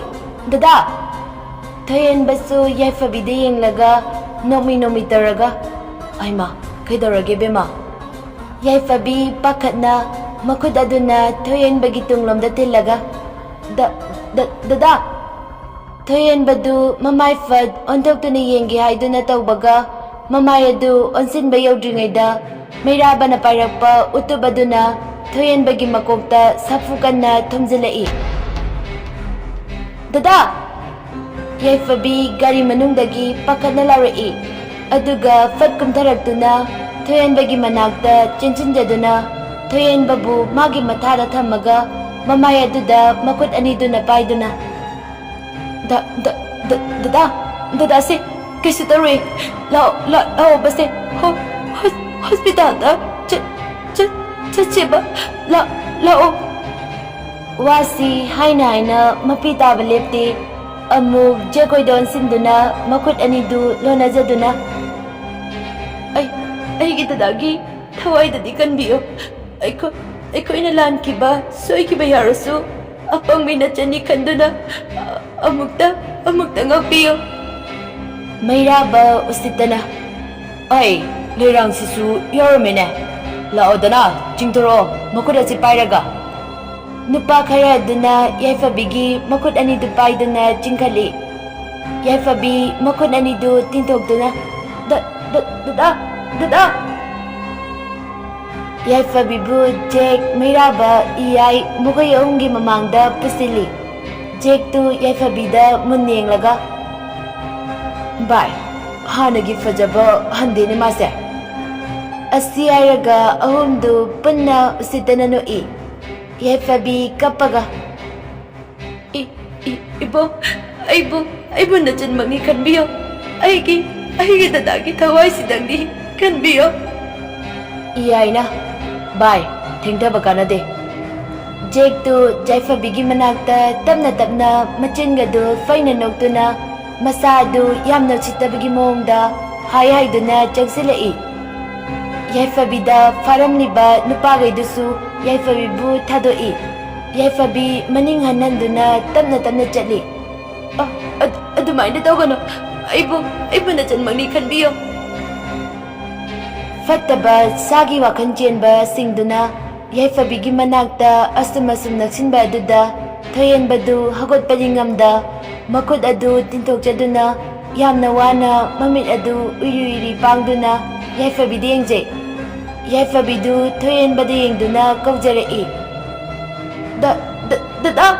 Dada thoyenbagi makutta nupa anina nesinduna thambana makokta kharasu sokhibaga masa adu lepa phawba ngamdre sir chawna onduna yaifabibu ningamde yengjai jek tu yaifabigi makut adu tapfai yaifabidu yamna chakna kanna thoyenbada karai. Dada thoyenba handakti leizaba thawna pumba khomduna masa adu kanna muktangda khangogoli thoyenbabu netuna leiramba nupa anidu sallaga dai thoyenbadu makok ngaubana masa adu hairi tawraga ahumdugi manakta chinsinduna mathabakta khompakna kaurai. Mairaba amadi iyaidu ngakpa ngamawdraduna uppaga tai thoyenbadu jekki makut adu tap pairaga laithali jek chainaduna khangba ngamdaduna kanna lawi thoyenba asawa fathaba ngamdraduna kinna jekki mamaida hanjin thinjili mairabaga iyaiga chinsinduna thoyenbabu farami aduga mabukta kinna thili thoyenba mayadagi itarai yaifabidu thoyenbabu fubiba aduda khamjanaba chinsili adubu nupa aniduna makut nakan paiduna thami jek tu thoyenbada mamit khani yengduna adaida leiramba utub ama paikhalaga yaifabigi nakta changsili thoyenba wana khonjeldi thokta sonjai nate adudi tawbigano jek tu khangna noga yamna usitana yaifabigi mamaida pai thoyenbadu sauraduna chetke tawi adubu makhong aduda mairabana nongmaina kapi yaifabidu kapaga adumaina tawbigano please aikoi bamukta thadokpiyo ꯖꯦꯛꯇꯨ ꯊꯣꯏꯍꯟꯕꯒꯤ ꯃꯅꯥꯛꯇ ꯑꯃꯨꯛ ꯆꯪꯁꯤꯜꯂꯒ ꯊꯣꯏꯍꯟꯕꯅ ꯃꯈꯣꯡ ꯅꯣꯟꯊꯗꯨꯅ ꯂꯩꯔꯤꯕ ꯑꯗꯨꯗ ꯈꯗꯥꯡ ꯑꯗꯨ ꯏꯟꯈꯠꯂꯒ ꯊꯣꯏꯍꯟꯕꯒꯤ ꯃꯃꯥꯏ ꯅꯛꯅ ꯆꯪꯁꯤꯜꯂꯒ ꯀꯩꯁꯨ ꯂꯩꯇꯕ ꯇꯨꯃꯤꯠ ꯀꯥꯡꯂꯣꯏꯒꯨꯝꯕꯅ ꯖꯦꯛ ꯑꯩꯉꯣꯟꯗ ꯁꯤꯡꯅꯕ ꯁꯥꯏ ꯍꯧꯖꯤꯛꯇꯤ ꯀꯔꯤ ꯁꯥꯔꯦ ꯅꯣꯏꯒꯨꯝꯕ ꯑꯅꯤ ꯑꯍꯨꯝ ꯂꯣꯏꯁꯤꯟꯕꯁꯤꯗꯤꯅꯦ ꯈꯣꯡꯌꯥꯒꯤ ꯎꯐꯨꯟ ꯑꯃ ꯀꯦꯟꯕꯒꯨꯝꯕꯅꯤ ꯈꯪꯉꯕ ꯑꯁꯤ ꯍꯥꯏꯔꯒ ꯊꯣꯏꯍꯟꯕꯒꯤ ꯇꯨꯡꯂꯣꯝꯗ ꯆꯠꯇꯨꯅ ꯊꯣꯏꯍꯟꯕꯒꯤ ꯅꯪꯒꯟꯗ ꯈꯣꯡꯄꯥꯛꯅ ꯀꯥꯎꯔꯛꯏ ꯊꯣꯏꯍꯟꯕ ꯈꯗꯥꯡ ꯑꯗꯨ ꯂꯩꯕꯥꯛꯇ ꯏꯁꯤꯜꯂꯤ ꯑꯗꯨꯒ ꯏ ꯃꯌꯥꯝ ꯑꯃ ꯇꯥꯔꯛꯏ ꯖꯦꯛꯇꯨ ꯑꯃꯨꯛ ꯌꯥꯏꯐꯕꯤꯒꯤ ꯃꯅꯥꯛꯇ ꯂꯥꯛꯏ ꯑꯗꯨꯒ ꯊꯣꯏꯍꯟꯕꯗ ꯌꯦꯡꯉꯤ ꯊꯣꯏꯍꯟꯕꯗꯨ ꯋꯥꯅ ꯃꯈꯨꯠ ꯑꯗꯨ ꯇꯤꯡꯊꯣꯛꯇꯨꯅ ꯈꯣꯟꯖꯦꯜꯗꯤ ꯊꯣꯛꯄ ꯉꯝꯖꯗ ꯋꯥꯅ ꯂꯩ ꯌꯥꯏꯐꯕꯤꯁꯨ ꯀꯞꯄꯒ ꯑꯗꯨꯃꯛ ꯂꯩ ꯖꯦꯛ ꯃꯈꯨꯠꯅ ꯄꯥꯏꯔꯤꯕ ꯎꯇꯨꯞ ꯑꯗꯨꯗ ꯌꯦꯡꯂꯒ ꯅꯣꯛꯏ ꯑꯗꯨꯒ ꯃꯈꯨꯠ ꯑꯅꯤꯃꯛ ꯎꯇꯨꯞ ꯑꯗꯨꯗ パイꯗꯨꯅ ꯌꯥꯏꯐꯕꯤꯒꯤ ꯃꯕꯨꯛꯇ ꯀꯟꯁꯤꯜꯂꯤ ꯊꯣꯏꯍꯟꯕꯗꯨ ꯀꯟꯅ ꯂꯥꯎꯔꯛꯏ ꯌꯥꯏꯐꯕꯤꯗꯨ ꯃꯕꯨꯛ ꯑꯗꯨ ꯄꯥꯏꯗꯨꯅ ꯋꯥꯅ ꯃꯃꯤꯠ ꯑꯅꯤꯗꯨ ꯀꯨꯞꯇꯅ ꯖꯦꯛꯇ ꯌꯦꯡꯂꯒ ꯃꯕꯨꯛ ꯑꯗꯨꯗ ꯀꯟꯅ ꯄꯥꯏꯁꯤꯜꯂꯤ ꯃꯆꯤꯟꯗ ꯇꯞꯅ ꯅꯤꯡꯉꯝꯗꯅ ꯏꯆꯥ ꯊꯣꯏ ꯖꯦꯛꯇꯨ ꯑꯃꯨꯛ ꯌꯥꯏꯐꯕꯤꯒꯤ ꯃꯕꯨꯛꯇ ꯀꯟꯁꯤꯜꯂꯤ ꯌꯥꯏꯐꯕꯤꯗꯨ ꯍꯟꯗꯛꯇꯤ ꯃꯌꯥꯗꯒꯤ ꯏ ꯑꯣꯔꯛꯏ ꯑꯗꯨꯒ ꯂꯩꯃꯥꯏꯗ ꯐꯝꯊꯈ꯭ꯔꯦ ꯊꯣꯏꯍꯟꯕꯗꯨ ꯋꯥꯅ ꯌꯥꯏꯐꯕꯤꯒꯤ ꯃꯅꯥꯛꯇ ꯁꯤꯠꯇꯨꯅ ꯇꯞꯅ ꯇꯞꯅ ꯆꯪꯁꯤꯜꯂꯛꯏ ꯑꯕꯦꯝꯃ ꯖꯦꯛ ꯃꯩꯔꯥꯕ ꯑꯃꯗꯤ ꯏꯌꯥꯏ ꯃꯈꯣꯏꯗꯤ ꯑꯅꯤꯗꯨꯒꯤ ꯃꯇꯧ ꯎꯔꯒ ꯈꯥꯡꯅ ꯅꯣꯛꯏ ꯌꯥꯏꯐꯕꯤꯗꯤ ꯃꯕꯨꯛ ꯑꯗꯨ ꯄꯥꯏꯁꯤꯟꯖꯗꯨꯅ ꯌꯥꯝꯅ ꯋꯥꯅ ꯃꯆꯤꯟꯗ ꯁꯣꯜꯂꯒ ꯂꯩ ꯏꯆꯥ ꯊꯣꯏ ꯃꯃꯥꯒꯤ ꯏꯆꯥ ꯊꯣꯏ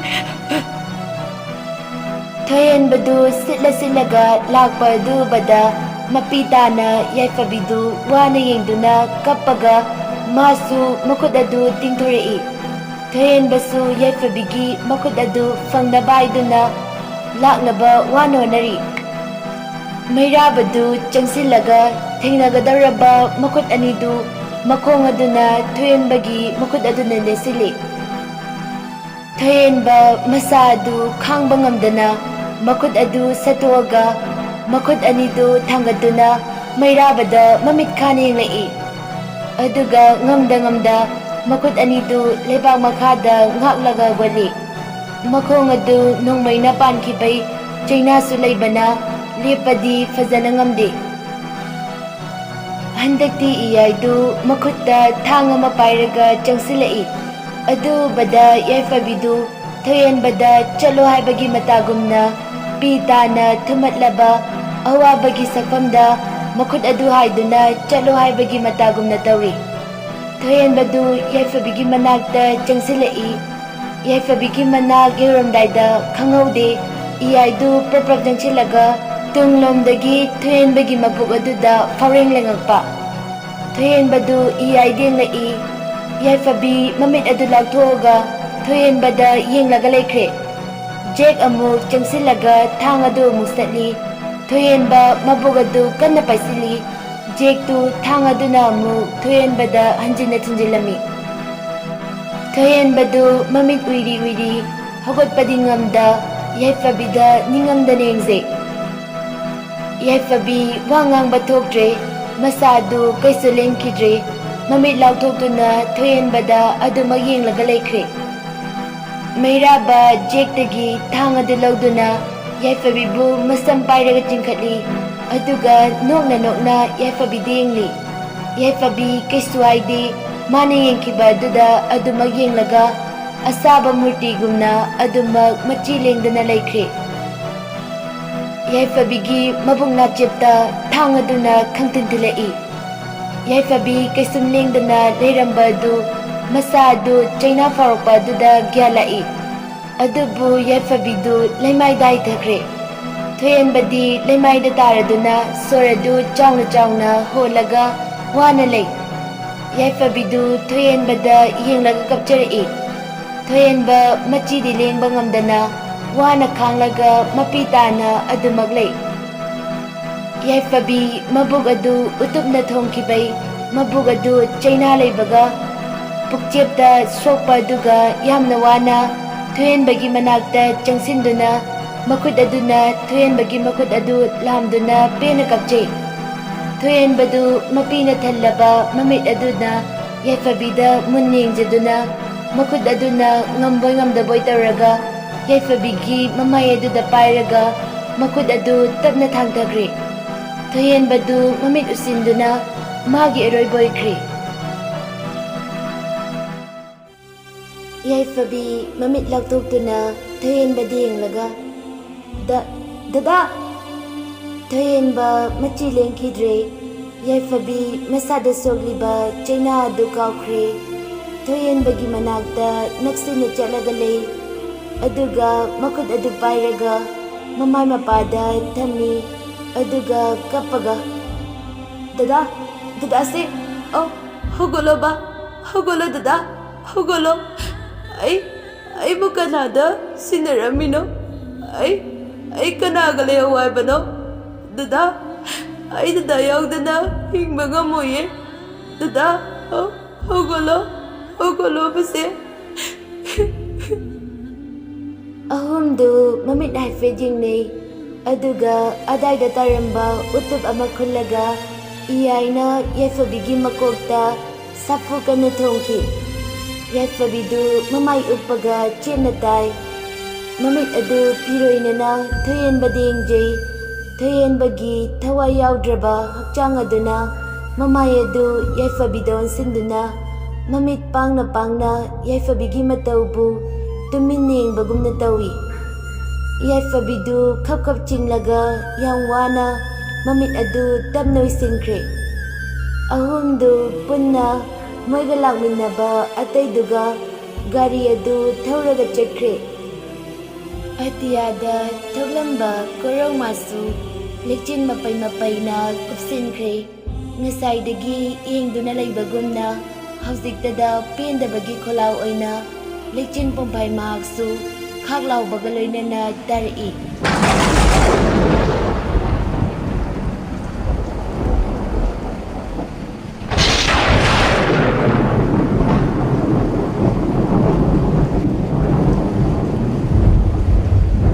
ꯄꯨꯡ 4 ꯇꯥꯔꯛꯄ ꯑꯗꯥꯏꯗ ꯃꯇꯩ ꯃꯅꯥꯎ ꯑꯅꯤꯈꯛ ꯒꯥꯔꯤ ꯊꯧꯗꯨꯅ ꯂꯥꯛꯄꯗ ꯎꯔꯦ ꯃꯤꯒꯤ ꯍꯛꯆꯥꯡ ꯑꯅꯤ ꯇꯥꯗꯨꯅ ꯂꯩꯔꯤꯕ ꯑꯗꯨ꯫ ꯅꯨꯄꯤ ꯑꯗꯨꯅ ꯇꯥꯃꯣ ꯒꯥꯔꯤꯁꯦ ꯑꯝꯇ ꯈꯥꯝꯃꯣ ꯑꯁꯤꯗ ꯃꯤ ꯑꯅꯤꯒꯤ ꯍꯛꯆꯥꯡ ꯂꯩꯔꯦ꯫ ꯅꯨꯄꯥ ꯑꯗꯨꯁꯨ ꯒꯥꯔꯤ ꯐꯠ ꯈꯥꯝꯃꯤ ꯑꯗꯨꯒ ꯄ꯭ꯔꯞ ꯆꯪꯁꯤꯜꯂꯒ ꯌꯦꯡꯉꯤ꯫ ꯅꯨꯄꯥ ꯑꯗꯨꯅ ꯊꯣꯏꯍꯦꯟꯕꯕꯨ ꯁꯣꯔ ꯍꯣꯜꯂꯤꯕ꯭ꯔꯥ ꯌꯦꯡꯉꯤ꯫ ꯅꯨꯄꯥꯁꯤꯗꯤ ꯌꯥꯗ꯭ꯔꯦꯅꯦ꯫ ꯅꯨꯄꯤ ꯑꯗꯨꯅ ꯌꯥꯏꯐꯕꯤꯕꯨ ꯌꯦꯡꯂꯒ ꯇꯥꯃꯣ ꯁꯤꯗꯤ ꯁꯣꯔ ꯍꯣꯜꯂꯤꯌꯦ ꯂꯥꯛꯑꯣ ꯑꯝꯇ ꯑꯁꯤ ꯍꯥꯏꯔꯒ ꯌꯥꯏꯐꯕꯤꯕꯨ ꯊꯥꯡꯒꯠꯂꯤ꯫ ꯅꯨꯄꯥ ꯑꯗꯨꯅ ꯊꯣꯏꯍꯦꯟꯕꯒ ꯌꯥꯏꯐꯕꯤꯒꯕꯨ ꯒꯥꯔꯤꯗ ꯄꯨꯟꯅ ꯍꯥꯞꯇꯨꯅ ꯍꯣꯁꯄꯤꯇꯥꯜꯗ ꯄꯨꯔꯛꯇꯨꯅ ꯌꯥꯏꯐꯕꯤꯕꯨꯅ ꯑꯣꯄꯔꯦꯁꯟ ꯊꯤꯌꯦꯇꯔꯗ ꯄꯨꯁꯤꯟꯈ꯭ꯔꯦ꯫ ꯅꯨꯄꯥ ꯑꯗꯨꯒ ꯅꯨꯄꯤ ꯑꯗꯨꯒꯁꯨ ꯀꯣꯏꯆꯦꯟ ꯆꯦꯟꯗꯨꯅ ꯍꯣꯠꯅꯩ꯫ ꯅꯨꯡꯁꯤ ꯃꯣꯏꯒꯤ ꯏꯃꯨꯡꯗ ꯄꯥꯎꯁꯤ ꯀꯃꯥꯏꯅ ꯄꯤꯅꯤ?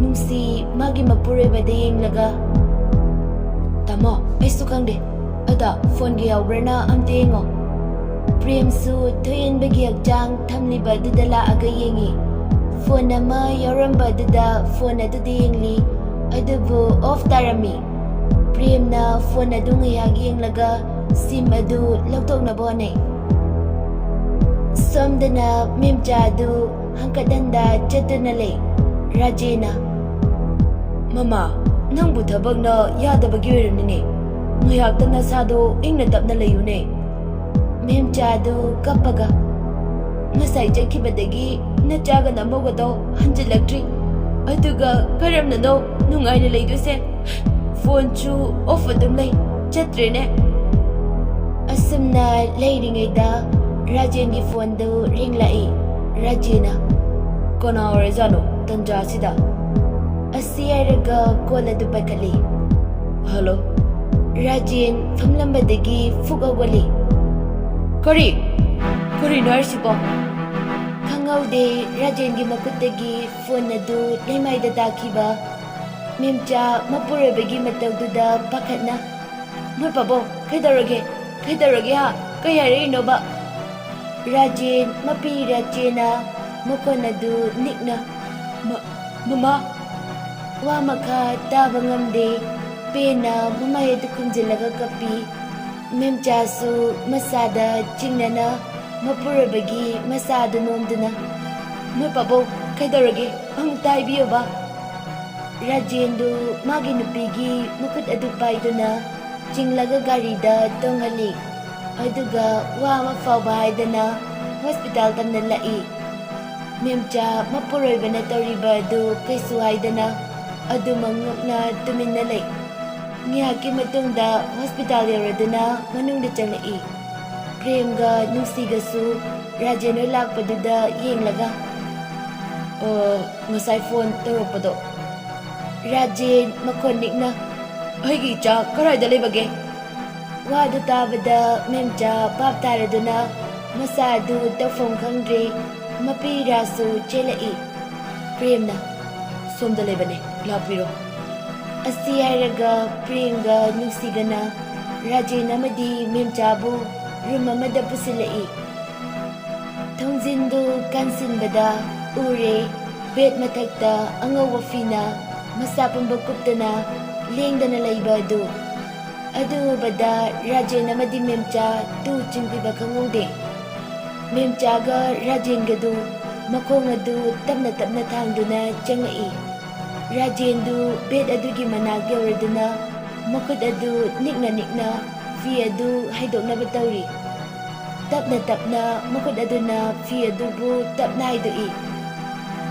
ꯔꯥꯖꯦꯟ ꯃꯁꯥ ꯄꯨꯝꯕ ꯇꯨ ꯆꯨꯡꯗꯨꯅ ꯁ꯭ꯋꯥꯏ ꯂꯥꯎꯈꯤꯕ ꯈꯪꯍꯧꯗꯦ ꯃꯦꯝꯆꯥꯗꯨ ꯊꯣꯏꯍꯦꯟꯕꯒꯤ ꯊꯋꯥꯏ ꯌꯥꯎꯗ꯭ꯔꯕ ꯆꯥꯡ ꯑꯗꯨ ꯎꯕꯗ ꯀꯞꯄꯒ ꯃꯆꯥꯒꯤ ꯃꯅꯥꯛꯇ ꯆꯦꯟꯁꯤꯟꯗꯨꯅ ꯀꯞꯄꯛꯏ ꯏꯃꯥꯒꯤ ꯏꯕꯨꯡꯉꯣ ꯀꯔꯤꯅꯣ ꯇꯧꯔꯤꯕ ꯃꯇꯧꯁꯤꯕꯣ ꯀꯔꯤꯅꯣ ꯏꯃꯥꯅ ꯉꯁꯤ ꯎꯔꯤꯕ ꯏꯆꯥꯒꯤ ꯐꯤꯕꯝꯁꯤꯕꯣ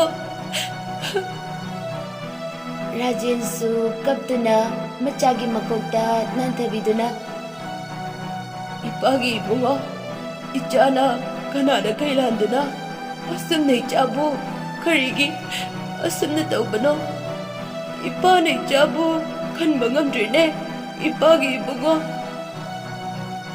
ꯃꯆꯥꯒꯤ ꯐꯤꯕꯝ ꯌꯦꯡꯕ ꯉꯝꯗ꯭ꯔꯦ ꯔꯥꯖꯦꯟ ꯃꯃꯧ ꯌꯥꯏꯐꯕꯤꯕꯨ ꯈꯪꯅꯤꯡ ꯅꯤꯡꯁꯤꯡꯂꯛꯇꯨꯅ ꯄ꯭ꯔꯦꯝꯗ ꯌꯦꯡꯂꯒ ꯏꯕꯨꯡꯉꯣ ꯑꯩꯒꯤ ꯏꯃꯧꯗꯤ ꯄ꯭ꯔꯦꯝꯁꯨ ꯅꯨꯡꯉꯥꯏꯇꯅ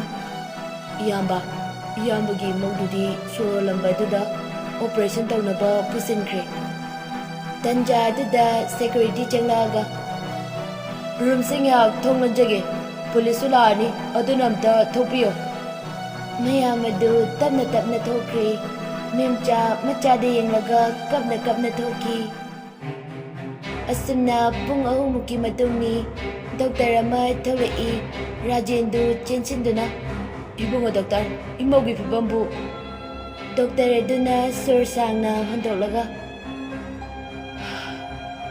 ꯑꯩꯒꯤ ꯔꯨꯝꯗ ꯂꯥꯛꯄꯤꯔꯣ ꯑꯁꯨꯝꯅ ꯗꯣꯛꯇꯔ ꯑꯗꯨꯒꯤ ꯔꯨꯝꯗꯅꯤ ꯗꯣꯛꯇꯔꯅ ꯄꯥꯕꯨꯡ ꯍꯦꯛꯇ ꯀꯧꯔꯒꯦ ꯃꯥꯒꯤ ꯐꯤꯕꯝꯁꯦ ꯀꯩꯁꯨꯝꯗꯤ ꯇꯧꯔꯔꯣꯏ ꯑꯗꯨꯕꯨ ꯑꯉꯥꯡ ꯑꯗꯨꯗꯤ ꯀꯟꯕ ꯉꯝꯍꯧꯗ꯭ꯔꯦ ꯃꯦꯝꯆꯥ ꯑꯉꯥꯎꯕꯤꯒ ꯄꯥꯡꯈꯛ ꯑꯣꯏꯈ꯭ꯔꯦ ꯃꯪꯂꯒ ꯑꯗꯨꯃꯛ ꯇꯨꯃꯤꯟꯅ ꯂꯩ ꯔꯥꯖꯦꯟꯗꯨ ꯅꯨꯡꯉꯥꯏꯇꯅ ꯃꯥꯁꯨ ꯋꯥ ꯃꯈꯥ ꯇꯥꯕ ꯉꯝꯗꯅ ꯂꯩꯈ꯭ꯔꯦ ꯄ꯭ꯔꯦꯝꯅ ꯑꯣꯏꯅ ꯍꯥꯏꯔꯛꯏ ꯑꯗꯣ ꯗꯣꯛꯇꯔ ꯑꯇꯩ ꯑꯇꯣꯞꯄ ꯀꯩꯁꯨ ꯇꯧꯔꯔꯣꯏꯗ꯭ꯔꯥ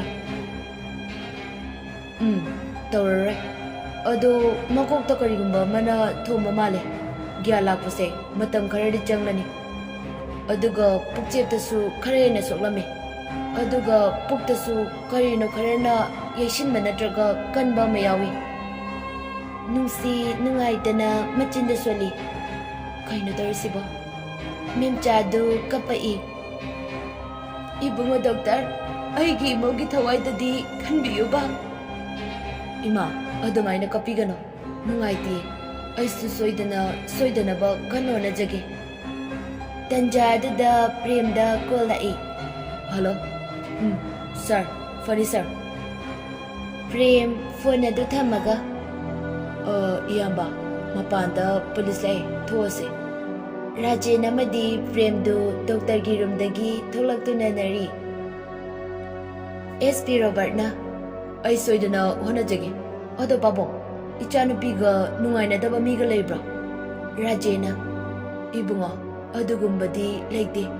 Aigi ichadi adugumba yeknaba thamba pamdabane. Aranbasu tawde. Kai haigadabano khangdre.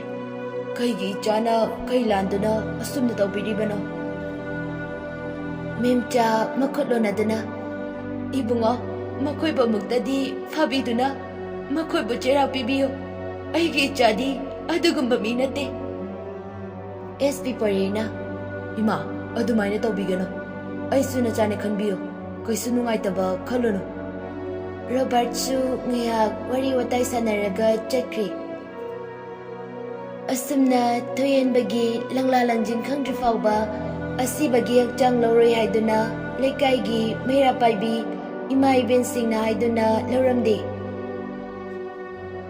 Yaifabisu tha tangkhai mukti gyan lakhiroi haiduna magi room tonganba amada thamkre. Asumna numiti asum haujinkibana numit nipanimu hauzinki. Asukuiraba fawba kanana karigidamak asumna halibano khanglamde. Pulisingdu thawoidabana karisu fangde makoisu fangdabadagi talai case adu loisinaba haiduna SP Robertna kanna honai adubu karisu kanaba fangdabagumna tawri. Karisu thausadabade memchana yadraduna thoyenbagi hakchang adu lauduna mathau mangam pangthongnaba haikre. Thoyenbagi mathau mangam suloikre. Binasu mamaugi hauzik leiriba fibam asida mayamda leite adum hospitalda memchaga leirami. Nongmagi numitni memchana mamauna hibliba beg adugi mathakta famagale. Asumna leiringai yaifabi masa adu khara lengai. Memcha adu bada Dr. Bukoraduna yengali. Dr. su laktone birami. Yaifabi mamit tapna pangturai aduga akoiba adudi yenglaga tapna machinda soli. Tata Doktor na Yaifabi nasado yamna lengano tapna ipodum. Asi hairaga Doktor du thokre. Yaifabi makok adu chikladuna makut aduna pai aduga tapna thokiba thawdosing adu ningsingnai. Yaifabi masa adu pakatna hiplambadagi hawatkidawi adubu amu makok adu chikpahelagduna amuk hipi. Binana Thoibia nangbu tapna ipune. Yaifabi na Ima Tadi Bina madi memcha yaifabigi wahangi pakum pibadi ngamda mapira chena yaifabida nungaitani yengi. Yaifabi masadu chingnaraduna makonikna. Ima ay nangliba wahang asigi pakumbiyo. Ay gidada kaida lebege. Amukta haibiyo. Binaga memchagadu kapningba pumnamak fazilaga wathaidorai. Binana Thoibi nasado waranine gyalakpada ngari tapna ipo. Aigi wahangi pakumpiyo. Aigi wahang wa makha taba ngamda yaifabidu hikiklauna kapai. Memchaga binagadu kaisudi haizaba ngamda kapagale. Memchana Ima ibema imabu kari pakumpiyu haibano. Ima dada kaida lege amukta haibiyu bima. Ibema ichado ngasigi taiba ngasida leiktre aikoi punamakpu thadokduna chakre. Yaifabi wada tabada masadu machilengkidre mapitana thumatlaba mamit aduna ayeng mamfam amada yengduna khonjel nikna. Ha kaino yaroye adu yaroye. Amu mama binagi masadu pairaga Ima, madu ithoktabane. Aigi dadana, aibu thadokduna kaidonungda chaloye. Iharoye. Noi dumaina aigano. Dadai famdaki kisulapoye. Memcha amadi binasu machagi matau adu yengba ngamdana wana kapagale. Yaifabidu kappa yaba kaplaba matung waraduna tumdakre. Asumna asum hauzinkibana numit marinigi matung yaifabisu hospitaldagi putharai. Adubu yaifabidi chani thakni khangdana manglaga laikre. Memchadu kappaga wari adu liri. Matam adudagi hauna yaifabigi fibamse lusilakle. Hausik oiriba fibamase tapna asum henjilaktuna miyamga mimanadabi habada oirare. Chinglembadu wari adu tarubadai masadu kaino khangdaba ama fauzari mapi adu takifa khangaude mak asumna yaifabina warangani habadi nongmata fauba khalamde. Adubu matam amada yaifabida faukiba macha pumnamaktu masamakta thokfagumna tawri. Tharosu nungaitana. Karino, aikoi miyoibana asuk fatriba makoidi kamaina tawkre. Binana, hauzik fauba makoi mirot oiduna lei. Aisu masakti khangdabanina karamna asini hairugani. Yaifabina gyan taringai matamduda hangbadasu karisu magi pakum takide. Tharona, ha, fatteda miyoibase. Fare, ado inaw, sida dum laikroko. Aikoi hayeng wa khanarase. Aigi icha yaifabigi matingsu pangjage. Swaida mana layengba fararairabasu. Aikoi mapalamda inaw nupigi macha amale. Magida tanaduna soidana tawse. Icha ngasigidi halage. Yum thadokpasu nungaite. Ichabu tekta kaidana thambirambagi icheoibu aina thagale. Aduga lamasu chauna tonsile. Karigi lamano masidi miyoiba mana miyoiba magi mafamda tawfam tawba matawne. Memchadi wakarisu ajade chinglembada nungsina adumak mapira china yenglagale. Chinglembasu memchagi nakta tapna walaga lai. Aduga memchagi manakta famaga nungsina. Ima, kaisuyena khanjingana. Memcha kapaga. Khenade, karisu khenade. Lamchel bebar, wangang sangak, sakchu, manadaba mati yaude. Karisu khenaba laite. Ima, aisu imagi chane khanbiyo. Ainasu ima ase. Aigi imani khanjage. Memchasu chingnembagi makokta nungsina nanthabiduna. Mane nangdigi chadune. Ai hojikti karisu wadre. Ima se topiroba kapkano. Binadu tapna golaga. Iche adudi aikoi amu chanaba tawrage. Matamse yadre. Hayeng amu wa khannaba laage. Memchana iche aikoi amu chalukhige. Tharona hoi ada sida leibasu farak tarabanina lao ko hayeng. Memcha amadi binasu mayumda hankre. Chinglembadu magi kada laktuna famungda famagalay. Masadu nungaifam ama ikang khangde. Masadusu sauningba mafarai. Amuksu mapira chelagalay. Karina, aina amukta khandabo khalama khalise. Punsida asuk waba. Yaifabe, nang kiyang waramgani khanbada ayang waye. Asumna numit adusu haukre. Chinglembbasu nganna hagwalaga hospital chanaba loisili. Aduga tawlai. Tharona, ibungo nangbu hospital da chalage hairo. Hoi masi chalage. Fare.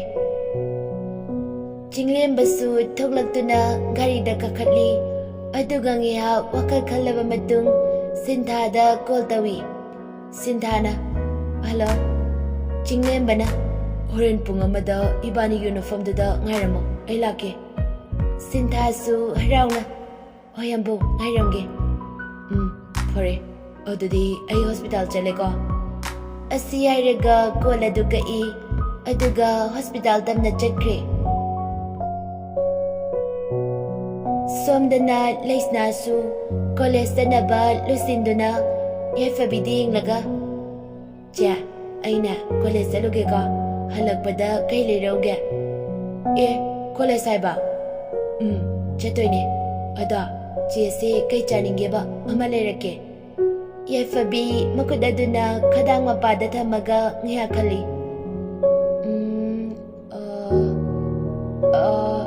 adubra momolero Leisna noga Oiche adudi eicheleko Yefabisu noga leyawi Leisna su mamada manamna mallaga college lai Bikidu geta leiramba duda Leisna nomi taraga Bikia kaidoribasida kana ngarino Bikina nangarine Leisna ngakna kaigedya Lao ko koi bachaluse as yaroida class lay la kebra la webra Biki gi mataududa leisna su khara saksinaraga ho yare gari se thorlo Biki su gari da fatka khatli aduga leisna da karo haibagi matagumna michi na ngitari leisna du kakhatli aduga lai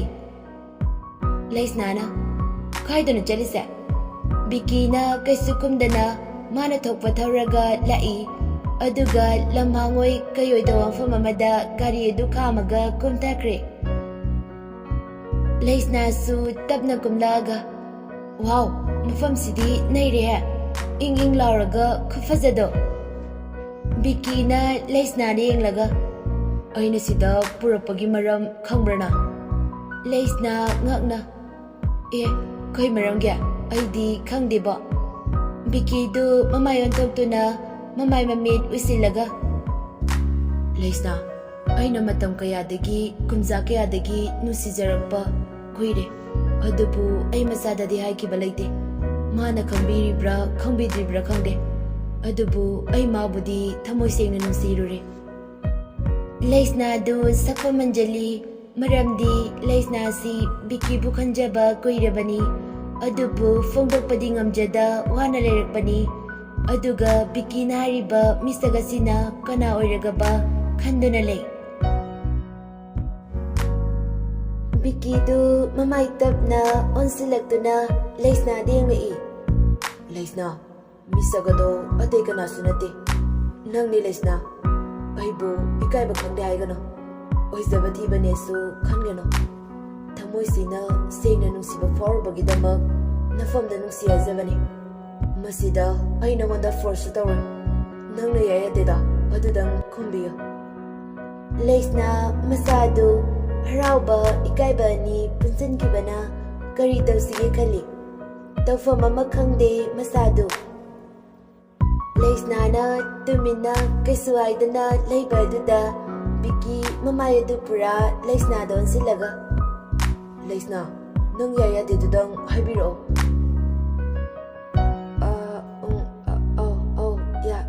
yare aisu nangbu khanjarak pakuire adubu ningolabi mapokta poglubana aigi thamoida leiba nungsibase fungba ngamdabani adubu isor mana subire aigi nungsibase asengboy banara nangna soibu nungsibiramle Aisu nang banusi Leisna asing bera as harau bade yadreda Asi airaga lambi nega kauba makai Leisna bu pamaga thangatli aduga ungi talaga duda lambi duda su mi amani chatpanina Biki gi matau duda noklaga chatkibasi yawi as anda thado base mi loine nge haba ai kaibana siraba Biki su gyan taragladuna leisna bu tapna thami Aduga ikaina makok adu pairaga. Os. Ikaibani yadriba. O chalas lao, ay ngamraba. Bikisu hoy hairaga gari aduda anidu punahankre. Hainakhiba matamgi matungina pung ama taba matamda sintha amadi jinglembasu unarami. Kaisa sige? Yai deyambo. Fare, oda ay chanaba lawruge ko. Asi hairaga chanaba lawba chatkre. Jinglembana chatkre ngay sinthadu wakal mayam ama khali. Aibu hektar sirane. Amu makobadu hairaga. Haiba yadri. Aisu mabu nungsiba menbai wakal gasa jajat khali. Adubu karamna khaloi. Asumna leiringay jinglemba chanaba khara puraga famai. Charo. Sinthasu tamna lawduna jai. Aduga tablapna. Yambo, ay kinomda hagina. Hayo. Yambo, aikoy ni se angang sunate. Isa su matik jari. Aduna lohong na badarose. Jinglemba sinthada muning laga. Yay. Oda, matam karangay ko. Ay fabigi anabasi tangdi. Hector fabi. Ibani lohong basiga fabiga kay marilay nage. Jinglemba giwa daloy dringay da fabina marak fataduna yamna sauna hairakpani. Jinglemba ngakna. Koy no sinda. Masidi aigi thongna tabra. Nangne to saugalisibu karigino. Yambo, ay soikhi.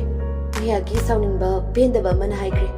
Fare, yambungna imasi yoibu yamda tharo. Aduga wari poti puthoase. Aduga kona khanarase. Hoy. Fare yambo, hannaba tarase. Aisu thabak chakadabane. Asumna yumda nakre. Jinglembasu khallibani. Sinthana mangonda karino amada lana uyaba. Adumakna sinthana yafabiga unagi habada yadribani. Adubu sintha karisu fataba oidabanina. Manasu kaisumdi hairamdre. Sinthagi magunsu chapchana khangi. Matam kuina loinarakpoibana. Jinglemba mayumda gari adu thawzilai. Aduga imungda changlakpada. Yafabidu manakongda nacho mama chillaga isaiga saksaktana kumtharai. Ngau halle aidi dada ho nangna. Jinglemba yafabigi matau duda masad khangda thamoi nungda faurokpa harauba adu maithongda masa khangdana momona manoki.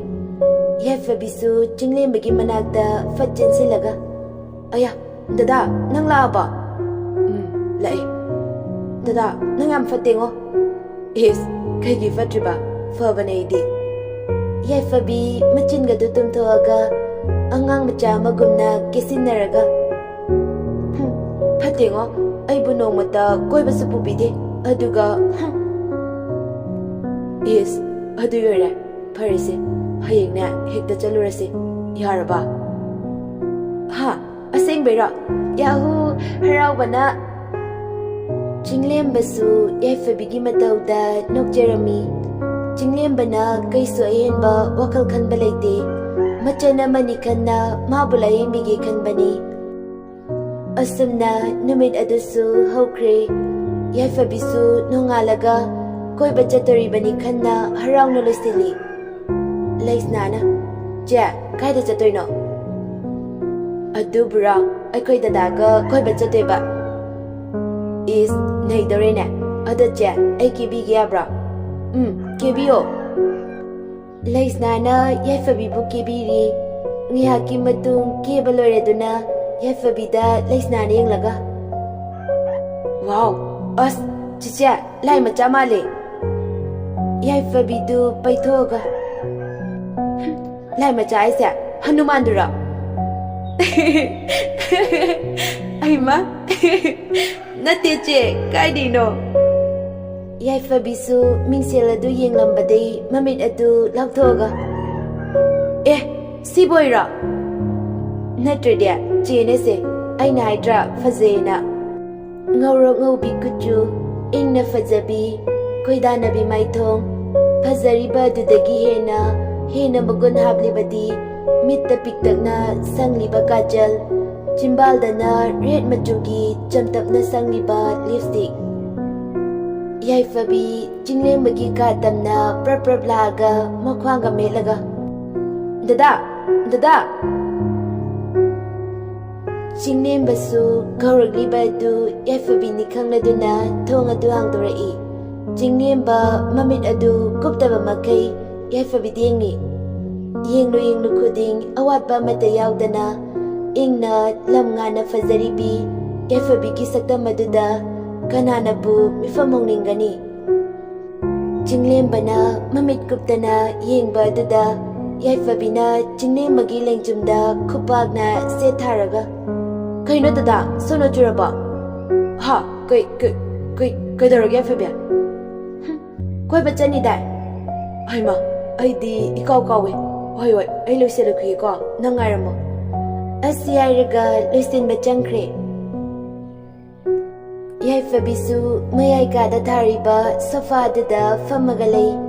ꯇꯟꯖꯥꯗꯨꯗ ꯃꯦꯝꯆꯥ ꯑꯃꯗꯤ ꯕꯤꯅꯥꯁꯨ ꯊꯔꯣꯒ ꯄꯨꯟꯅ ꯆꯪꯂꯛꯏ. ꯌꯥꯏꯐꯕꯤꯕꯨ ꯎꯕꯗ ꯕꯤꯅꯥ ꯈꯪꯍꯧꯗꯦ ꯃꯄꯤ ꯇꯥꯈꯤꯕ. "ꯀꯩꯅꯣ, ꯅꯪꯅ ꯑꯩ ꯎꯔ ꯀꯞꯄꯤꯗꯦ?" ꯕꯤꯅꯥ ꯃꯄꯤ ꯑꯗꯨ ꯐꯠ ꯇꯩꯊꯣꯛꯑꯒ ꯅꯤꯡꯉꯝꯗ ꯃꯆꯥꯗ ꯌꯦꯡꯂꯒ ꯂꯩ. ꯇꯟꯖꯥꯗꯨꯗ ꯆꯤꯡꯂꯦꯝꯕ ꯊꯣꯛꯂꯛꯏ. ꯊꯔꯣꯅ, "ꯊꯣꯏꯕ, ꯀꯥꯏꯗ ꯆꯠꯀꯦ ꯍꯥꯏꯕꯅꯣ?" ꯆꯤꯡꯂꯦꯝꯕ ꯍꯥꯏꯐꯦꯠ ꯕꯤꯅꯥ ꯍꯣꯏꯗ ꯌꯦꯡꯂꯒ, "ꯏꯃꯥꯁꯦ, ꯑꯩ ꯌꯥꯏꯐꯕꯤꯕꯨ ꯀꯣꯏꯕ ꯄꯨꯕꯤꯒꯦ. ꯃꯥꯒꯤ ꯍꯥꯟꯅꯒꯤ ꯄꯨꯟꯁꯤꯗ ꯑꯃꯨꯛ ꯍꯜꯂꯛꯅꯕ ꯑꯩ ꯍꯣꯠꯅꯖꯒꯦ." "ꯐꯔꯦ, ꯀꯩꯁꯨ ꯀꯥꯏꯗꯦ. ꯑꯗꯣ ꯊꯦꯡꯂꯛꯀꯅꯨꯀꯣ." ꯂꯩꯁꯅꯥꯗꯨ ꯄ꯭ꯔꯞ ꯀꯨꯝꯂꯛꯑꯒ, "ꯌꯥꯝꯕꯣ, ꯑꯩ ꯂꯥꯛꯀꯦꯕ." ꯂꯥꯛꯑꯣ. ꯌꯥꯏꯐꯕꯤꯒ ꯄꯨꯟꯅ ꯂꯥꯛꯃꯤꯟꯅꯔꯣ." "ꯍꯣꯏ ꯌꯥꯝꯕꯣ." ꯑꯁꯨꯝꯅ ꯑꯍꯨꯝꯗꯨꯁꯨ ꯃꯣꯏꯔꯥꯡꯗ ꯀꯣꯏꯕ ꯂꯥꯛꯏ. ꯑꯁꯨꯝꯅ ꯀꯣꯏꯕ ꯌꯥꯕ ꯀꯣꯏꯔꯨꯔꯦ. ꯑꯗꯨꯒ ꯄꯨꯡ 3 ꯍꯦꯜꯂꯛꯄ ꯑꯗꯥꯏꯗ ꯆꯤꯡꯂꯦꯝꯕꯅ, "ꯆꯠꯂꯁꯦ, ꯑꯩ ꯗ꯭ꯌꯨꯇꯤ ꯂꯩꯌꯦ." "ꯍꯣꯏ ꯌꯥꯝꯕꯣ." ꯑꯁꯨꯝꯅ ꯑꯍꯨꯝꯗꯨ ꯁꯨꯝꯍꯜꯂꯛꯄꯗ ꯂꯝꯍꯥꯡ ꯑꯃꯒꯤ ꯃꯌꯥꯗ ꯒꯥꯔꯤ ꯑꯗꯨ ꯌꯥꯈꯤꯗ꯭ꯔꯦ. ꯂꯩꯁꯅꯥꯁꯨ ꯀꯨꯝꯊꯔꯒ ꯆꯤꯡꯂꯦꯝꯕꯒ ꯄꯨꯟꯅ ꯒꯥꯔꯤ ꯑꯗꯨ ꯌꯦꯡꯃꯤꯟꯅꯔꯤ. ꯌꯥꯏꯐꯕꯤ ꯇꯧꯔꯤꯕ ꯃꯑꯣꯡ ꯑꯗꯨꯗ ꯃꯁꯥꯗ ꯀꯔꯤꯅꯣ ꯈꯪꯗꯕ ꯑꯃ ꯅꯤꯡꯁꯤꯡꯕꯒꯨꯝꯅ ꯇꯧꯔꯤ. "ꯗꯗꯥ!" ꯆꯤꯡꯂꯦꯝꯕ ꯌꯥꯏꯐꯕꯤꯅ ꯗꯗꯥ ꯍꯥꯏꯅ ꯃꯆꯤꯟꯗ ꯁꯣꯟꯈꯤꯕ ꯑꯗꯨꯗ, "ꯌꯥꯏꯐꯕꯤ, ꯑꯩ ꯁꯤꯗ ꯂꯩꯌꯦ. ꯉꯥꯏꯍꯥꯛꯇ ꯉꯥꯏꯔꯝꯃꯣ." ꯌꯥꯏꯐꯕꯤ ꯃꯀꯣꯛ ꯑꯗꯨ ꯄꯥꯏꯔꯒ ꯇꯨꯃꯤꯟꯅ ꯂꯩ. ꯇꯟꯖꯥ ꯑꯗꯨꯃꯛꯇꯗ ꯏꯌꯥꯏ ꯑꯃꯗꯤ ꯖꯦꯛ, ꯃꯩꯔꯥꯕ ꯑꯍꯨꯝꯗꯨ ꯁꯨꯝ ꯂꯥꯛꯄꯗ ꯆꯤꯡꯂꯦꯝꯕꯕꯨ ꯎꯔꯝꯃꯤ. ꯖꯦꯛꯅ, "ꯚꯥꯏ, ꯑꯁꯤꯗꯤ ꯊꯣꯏꯍꯟꯕ ꯅꯠꯇ꯭ꯔꯣ?" ꯃꯩꯔꯥꯕꯅ, "ꯅꯠꯇꯦ, ꯃꯁꯛ ꯃꯥꯟꯅꯕꯗꯨꯅꯦ. ꯃꯣꯏ ꯁꯥꯏꯔꯣ? ꯃꯁꯛ ꯐꯥꯎꯗꯤ ꯀꯥꯞꯄꯤꯍꯦ. ꯆꯪꯉꯨꯁꯤ ꯂꯥꯎ." ꯏꯌꯥꯏꯅ, "ꯇꯟꯗ꯭ꯔꯣ? ꯑꯁ, ꯑꯩ ꯍꯩꯅꯗꯦꯀꯣ ꯁꯨꯝꯕꯁꯦ." "ꯋꯥꯔꯤꯗꯣ ꯅꯩꯅꯦ ꯅꯪꯁꯨ. ꯂꯥꯛꯑꯣ, ꯅꯨꯄꯤꯁꯦ ꯐꯖꯩꯌꯦꯕ." ꯑꯁꯨꯝꯅ ꯑꯍꯨꯝꯗꯨ ꯆꯤꯡꯂꯦꯝꯕ ꯍꯣꯏꯅ ꯂꯩꯔꯤꯕ ꯑꯗꯣꯝꯗ ꯒꯥꯔꯤ ꯑꯗꯨ ꯊꯧꯖꯤꯜꯂꯛꯏ. ꯂꯩꯁꯅꯥꯅ, "ꯌꯥꯝꯕꯣ, ꯌꯥꯔꯣꯏꯗ꯭ꯔꯣ?" "ꯈꯪꯗ꯭ꯔꯦꯅꯦ, ꯊꯥꯎꯁꯨ ꯂꯣꯏꯈ꯭ꯔꯦ. ꯑꯩꯁꯨ ꯉꯁꯥꯏ ꯌꯦꯡꯍꯧꯗ꯭ꯔꯦ." ꯑꯁꯨꯝꯅ ꯍꯥꯏꯅꯔꯤꯉꯩ ꯑꯍꯨꯝꯗꯨ ꯐꯠ ꯊꯧꯖꯤꯜꯂꯛꯏ. ꯖꯦꯛ ꯀꯔꯦꯝꯅꯔꯒ, "ꯂꯝꯍꯥꯡꯁꯤꯗ ꯔꯣꯃꯥꯟꯁ ꯇꯧꯅꯩꯔꯣ?" ꯆꯤꯡꯂꯦꯝꯕꯗꯨ ꯖꯦꯛ ꯍꯣꯏꯗ ꯌꯦꯡꯂꯒ ꯃꯥꯁꯨ ꯈꯣꯟꯗꯨ ꯋꯥꯔꯞꯅ, "ꯁ꯭ꯋꯥꯏꯗ ꯄ꯭ꯔꯞ ꯂꯥꯛꯑꯒ ꯌꯥꯝꯅ ꯅꯩꯕ ꯁꯥꯏꯔꯣ?" ꯃꯩꯔꯥꯕ ꯑꯁꯨꯝꯅ ꯁꯨꯝ ꯌꯦꯡꯂꯛꯄꯗ ꯒꯥꯔꯤ ꯃꯅꯨꯡꯗ ꯅꯨꯄꯤ ꯑꯃ ꯌꯥꯎꯕ ꯑꯗꯨꯗ ꯃꯨꯟꯅ ꯌꯦꯡꯂꯒ ꯂꯩ. ꯌꯥꯏꯐꯕꯤꯁꯨ ꯃꯀꯣꯛ ꯑꯗꯨ ꯉꯥꯎꯔꯤ ꯁꯨꯛꯇꯣꯛꯑꯒ ꯍꯧꯒꯠꯂꯛꯏ. ꯃꯩꯔꯥꯕ ꯏꯈꯪ ꯈꯪꯅ, ꯚꯥꯏ, ꯌꯥꯏꯐꯕꯤ." ꯋꯥꯗꯨ ꯇꯥꯕꯗ ꯂꯩꯔꯤꯕ ꯂꯣꯏꯅꯃꯛ ꯃꯩꯔꯥꯕꯗ ꯌꯦꯡꯂꯛꯏ. ꯑꯁꯨꯝꯅ ꯃꯔꯤꯗꯨꯅ ꯏꯪꯒꯤꯠ ꯇꯧꯅꯔꯒ ꯌꯦꯡꯂꯛꯄ ꯑꯗꯨꯗ ꯎꯔꯦ ꯌꯥꯏꯐꯕꯤꯅ ꯒꯥꯔꯤ ꯃꯅꯨꯡꯗ ꯐꯝꯂꯒ ꯂꯩꯕ ꯑꯗꯨ. ꯃꯩꯔꯥꯕ ꯑꯃꯗꯤ ꯏꯌꯥꯏ, ꯖꯦꯛ ꯑꯍꯨꯝꯗꯨ ꯉꯛꯅ ꯑꯃꯨꯛ ꯆꯤꯡꯂꯦꯝꯕꯗ ꯌꯦꯡꯂꯒ ꯏꯪꯒꯤꯠ ꯇꯧꯔꯝꯃꯤ. ꯆꯤꯡꯂꯦꯝꯕꯗꯨ ꯃꯩꯔꯥꯕ ꯍꯣꯏꯅ ꯇꯧꯔꯤꯕ ꯑꯗꯨꯗ ꯍꯥꯏꯐꯦꯠ ꯆꯤꯡꯅꯔꯗꯨꯅ ꯃꯥꯁꯨ ꯄ꯭ꯔꯞ ꯆꯪꯁꯤꯜꯂꯒ ꯖꯦꯛꯄꯨ ꯐꯥꯔꯝꯃꯤ. ꯑꯅꯤꯗꯨꯁꯨ ꯆꯦꯟꯅꯕ ꯇꯧꯔꯝꯃꯤ ꯑꯗꯨꯕꯨ ꯆꯤꯡꯂꯦꯝꯕꯅ ꯈꯣꯡꯂꯩ ꯊꯨꯅ ꯑꯅꯤꯗꯨꯕꯨ ꯈꯣꯡꯄꯥꯛꯅ ꯀꯥꯎꯔꯝꯃꯤ ꯆꯤꯡꯂꯦꯝꯕꯅ ꯃꯌꯥ ꯆꯤꯛꯂꯒ ꯅꯣꯏ ꯀꯅꯥ ꯀꯅꯥꯅꯣ ꯌꯥꯝꯅ ꯊꯨꯅ ꯍꯥꯏꯔꯛꯑꯣ ꯖꯦꯛꯅ ꯅꯪ ꯅꯠꯇꯦ ꯅꯪ ꯀꯅꯥꯅꯣ ꯂꯩꯁꯅ ꯀꯤꯅ ꯂꯩ ꯌꯥꯏꯐꯕꯤꯗꯨ ꯆꯤꯡꯂꯦꯝꯕꯅ ꯇꯧꯔꯤꯕ ꯑꯗꯨꯗ ꯃꯁꯥꯗꯨ ꯀꯩꯅꯣ ꯇꯧꯔꯛꯂꯗꯨꯅ ꯀꯔꯤꯒꯨꯝꯕ ꯈꯔ ꯅꯤꯡꯁꯤꯡꯕꯒꯨꯝꯅ ꯇꯧꯏ ꯑꯗꯨꯕꯨ ꯃꯥꯁꯨ ꯄ꯭ꯔꯞ ꯀꯨꯝꯃꯒ ꯆꯤꯡꯂꯦꯝꯕꯒꯤ ꯃꯅꯥꯛ ꯇꯝꯅ ꯆꯦꯟꯁꯤꯜꯂꯤ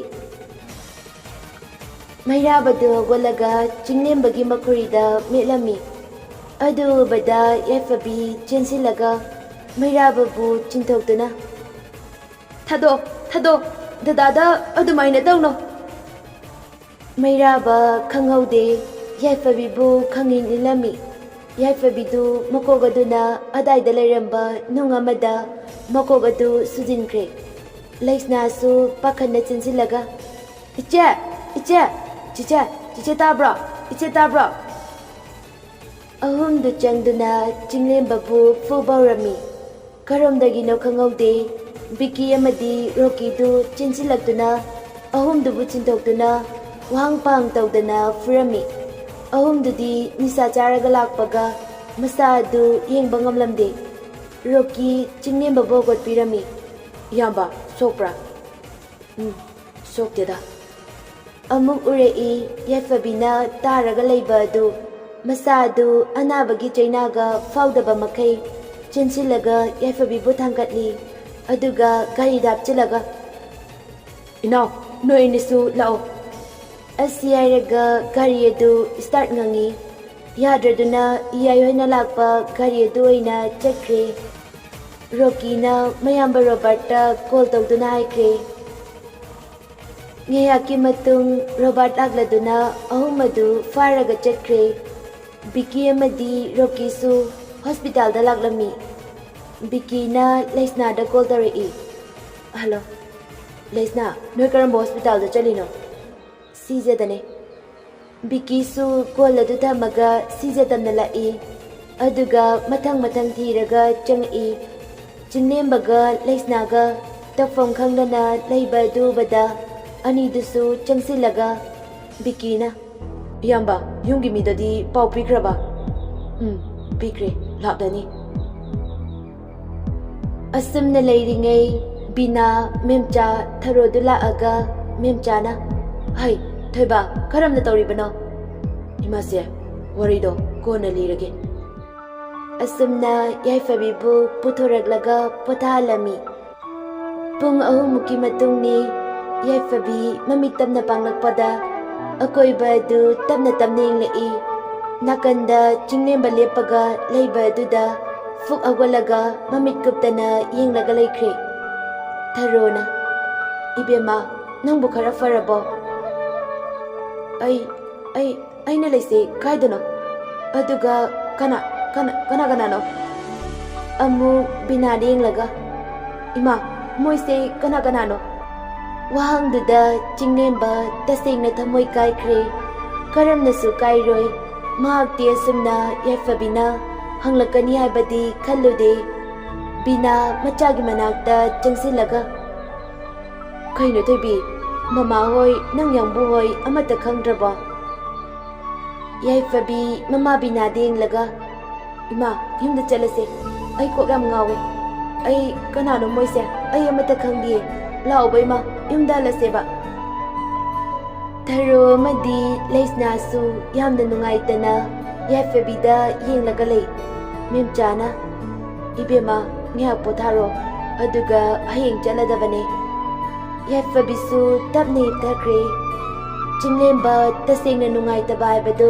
ꯑꯣꯏꯔꯦ ꯔꯨꯝ ꯑꯗꯨꯗꯒꯤ ꯊꯣꯛꯂꯛꯇꯨꯅ ꯇꯨꯃꯤꯟꯅ ꯂꯩ ꯃꯄꯤꯁꯨ ꯇꯥꯈꯤꯕ ꯈꯪꯍꯧꯗꯦ ꯑꯁꯨꯝꯅ ꯂꯩꯔꯤꯉꯩ ꯃꯥꯒꯤ ꯐꯣꯟ ꯑꯗꯨ ꯔꯤꯡ ꯂꯥꯛꯏ ꯆꯤꯡꯂꯦꯝꯕ ꯇꯞꯅ ꯐꯣꯟ ꯑꯗꯨ ꯄꯥꯏꯈꯠꯂꯒ ꯍꯜꯂꯣ ꯃꯃꯥꯟꯅꯕ ꯍꯦꯟꯕꯅ ꯇꯞꯅ ꯚꯥꯏ ꯅꯪ ꯄꯥꯎ ꯑꯃ ꯇꯥꯔꯕꯣ ꯇꯥꯗ꯭ꯔꯤ ꯚꯥꯏ ꯀꯩ ꯄꯥꯎꯅꯣ ꯑꯩꯕꯨ ꯀꯃꯥꯏꯅ ꯍꯥꯏꯁꯤꯒꯦ ꯆꯤꯡꯂꯦꯝꯕ ꯈꯔ ꯆꯤꯡꯅꯅ ꯍꯥꯏꯌꯣ ꯚꯥꯏ ꯀꯩꯗꯧꯕ ꯌꯥꯎꯔꯒꯦ ꯁꯤꯟꯊꯥꯗꯣ ꯉꯔꯥꯡ ꯆꯦꯟꯈ꯭ꯔꯦ Chinglemba famlambadagi fukagolaga. Ha! Kaino bai, nang na haise asengbra. Asengbane bai, nang thajadraga pinky phone pai bane, mangonda ngo. Yambo, asengbane. Ado mama sana di yadabane. Adubu tanja majadabane. Chinglemba makogadu pubangamdre. Wakal nungaitana leibaga. Masada chumna lepangamdraduna. Makada fadekta famaga. Ayengba famamada yenglaga leikre. Hemba madi pinky nasu gaurami. Adubu taramde. Chinglemba mapiyadu tarakanu haibayadre. Mapiyadu fataitokduna machinda. Sintha, nang aibu nungsi airamlaga. Nang na toribase, kaino ha? Nang yaudana, ay hingba ngamoy khangna. Nang na ibu thadokduna kaigi chalibano. Yambungna, nangi kari pendaba tawkrage. Yambungna, nangonda kay lankige. Nupa oizarabasu ngasidi mapitana thamoy mana waraglabada khangba ngamda thamoygi maichagadu wari haiba asi mitki piyaduna thamoy asi kayam kairage haiba takli kananabu kaploi waroi thamoyda takhiba nungsiba mana miraiduna chatlabada leisnasu mabungdu thoklamande haiduna yengba lakpada mabungna leiramiba fibam aduda pakhatna yambo kaidorage ba ha kaidorage seba kaidorage yambo Chinglembadu mapifa taithoga kaisu tawde ayumda halamage imasiga janga nanglangminaro kaino yambo wati tawnuko chagi sing noina laurabani chakto sida purabani lao kaisu wakal nungaitana khanganoba yambo Isi handagi punsida halaglabani wari pumba liraga dum bab tarakani lao bayambo Chinglembadu leisna ding na I tasingna leisna di mabungna kapiba adu yaifabina mabu masakanglamdaba aduda nungaitraduna kaplibani khankre Chinglembadu wa makhatade adu magdapna hawgalaga wai amani hairamlaga mana ngamdana namdana chatkre leisnasu rumda changlaaga tumina nungaitana lei yaifabisu leisnada munenglaga wakhalda ahimasi kaidano madi ukre mangdarane ba nate mangnate Ije chakse chanaba taruse aduga hidak chanaba ha oh hoi charage asi airaga chagadu tamna chai tasengna leisna nungaitabana loirabani adubu ma kaisu aidana mana thokpa malairami yaifabidu tapna mama bina denglaga ima ai tasengna ai pumna makaukre numbitugi thodokta adu khaktane aina khangniba aduga moise kanano amukta haibiyo bina tapna yaifabida thokhiba thengnakiba yumaduda leirakbagi wari pumbalirami yaifabi wari aduda mamita masana tawkiba mana aikiba leiramba mafam pumna makhangami adubu chinglembaga thoyenbaga masak manai haibadi khangi adubu mahak amukta kaude tingak yengduna leibani yaifabi masadu karino khara faubagumna tawi chinglembabu uningba ama faraglami aduga mapisuira cheluklami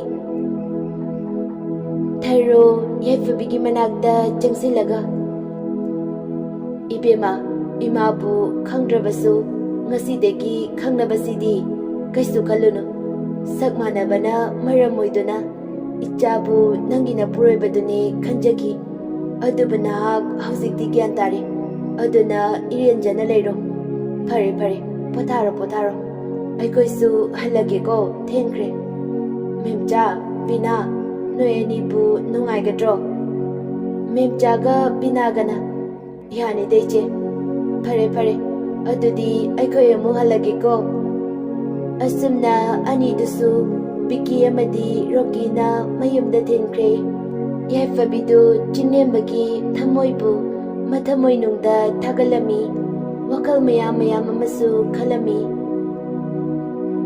ꯅꯪꯕꯨ ꯑꯩꯒꯤ ꯀꯅꯥꯅꯤ ꯍꯥꯏꯅ ꯈꯟꯁꯤꯒꯦ?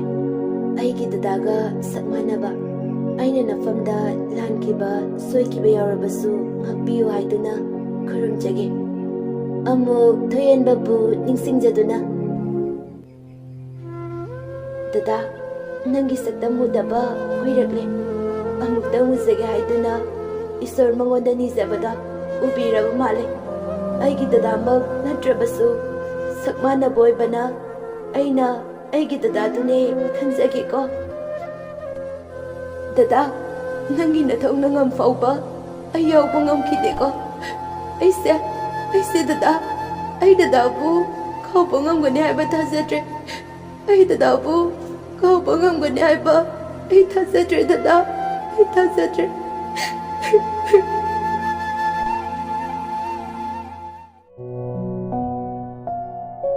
ꯑꯁꯨꯝꯅ ꯅꯣꯡꯉꯥꯜꯂꯗꯨꯅ ꯌꯥꯏꯐꯕꯤꯁꯨ ꯃꯌꯨꯝꯗ ꯄꯨꯊꯈ꯭ꯔꯦ꯫ ꯅꯨꯃꯤꯠꯇꯤ ꯑꯁꯨꯝ ꯍꯧꯖꯤꯟꯈꯤꯕꯅ ꯅꯨꯃꯤꯠ 6ꯅꯤ ꯍꯦꯟꯅ ꯍꯧꯖꯤꯟꯈ꯭ꯔꯦ꯫ ꯆꯤꯡꯂꯦꯝꯕꯗꯤ ꯍꯥꯟꯅ ꯑꯃꯨꯛꯇ ꯇꯧꯗꯕ ꯃꯑꯣꯡꯅꯤ꯫ ꯆꯥꯕ ꯊꯛꯄ ꯆꯥꯡ ꯅꯥꯏꯔꯛꯇꯦ, ꯑꯗꯨꯒ ꯍꯣꯁꯄꯤꯇꯥꯜꯁꯨ ꯆꯠꯈꯤꯗ꯭ꯔꯦ꯫ ꯂꯩꯁꯅꯥꯅꯗꯤ ꯆꯤꯡꯂꯦꯝꯕꯒꯤ ꯃꯇꯧ ꯑꯁꯤ ꯀꯔꯝꯅ ꯀꯣꯛꯍꯟꯒꯅꯤ ꯈꯟꯖꯔꯝꯃꯤ, ꯑꯗꯨꯕꯨ ꯃꯥꯁꯨ ꯃꯕꯨꯡꯗ ꯋꯥꯍꯩ ꯑꯃ ꯐꯥꯎꯕꯗꯤ ꯍꯥꯏꯕ ꯉꯝꯂꯝꯗꯦ꯫ ꯂꯩꯁꯅꯥ ꯃꯈꯨꯠꯇ ꯆꯥꯛ ꯄꯨꯈꯝ ꯑꯃ ꯄꯥꯏꯔꯒ ꯂꯥꯛꯂꯝꯃꯤ꯫ ꯆꯤꯡꯂꯦꯝꯕꯗꯨ ꯃꯁꯥ ꯌꯥꯝꯅ ꯁꯣꯛꯆꯤꯜꯂꯝꯃꯤ, ꯃꯌꯥꯡꯁꯨ ꯀꯪꯂꯦ, ꯑꯗꯨꯒ ꯀꯨꯆꯨ ꯀꯨꯃꯦꯟꯁꯨ ꯊꯣꯛꯇ꯭ꯔꯦ꯫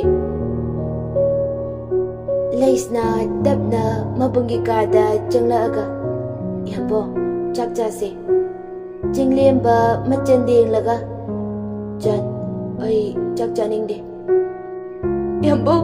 ꯌꯥꯝꯕꯨꯡꯅ ꯆꯥꯛ ꯆꯥꯗꯕꯤ ꯂꯩꯔꯒ ꯑꯩꯅ ꯀꯃꯥꯏꯅ ꯆꯥꯎ ꯍꯥꯏꯕꯅꯣ? ꯑꯩ ꯌꯥꯝ ꯋꯥꯏꯌꯦ ꯌꯥꯝꯕꯣ, ꯅꯪ ꯁꯨꯃꯥꯏꯅ ꯂꯩꯕꯁꯦ ꯑꯩ ꯈꯥꯡꯕ ꯉꯝꯗꯤꯌꯦ꯫ ꯄꯤꯛꯂꯤꯉꯩꯗꯒꯤ ꯌꯥꯝꯕꯨꯡꯅ ꯆꯥꯛ ꯆꯥꯗ꯭ꯔꯤꯕ ꯃꯈꯩ ꯑꯩ ꯆꯥꯕ꯭ꯔꯥ?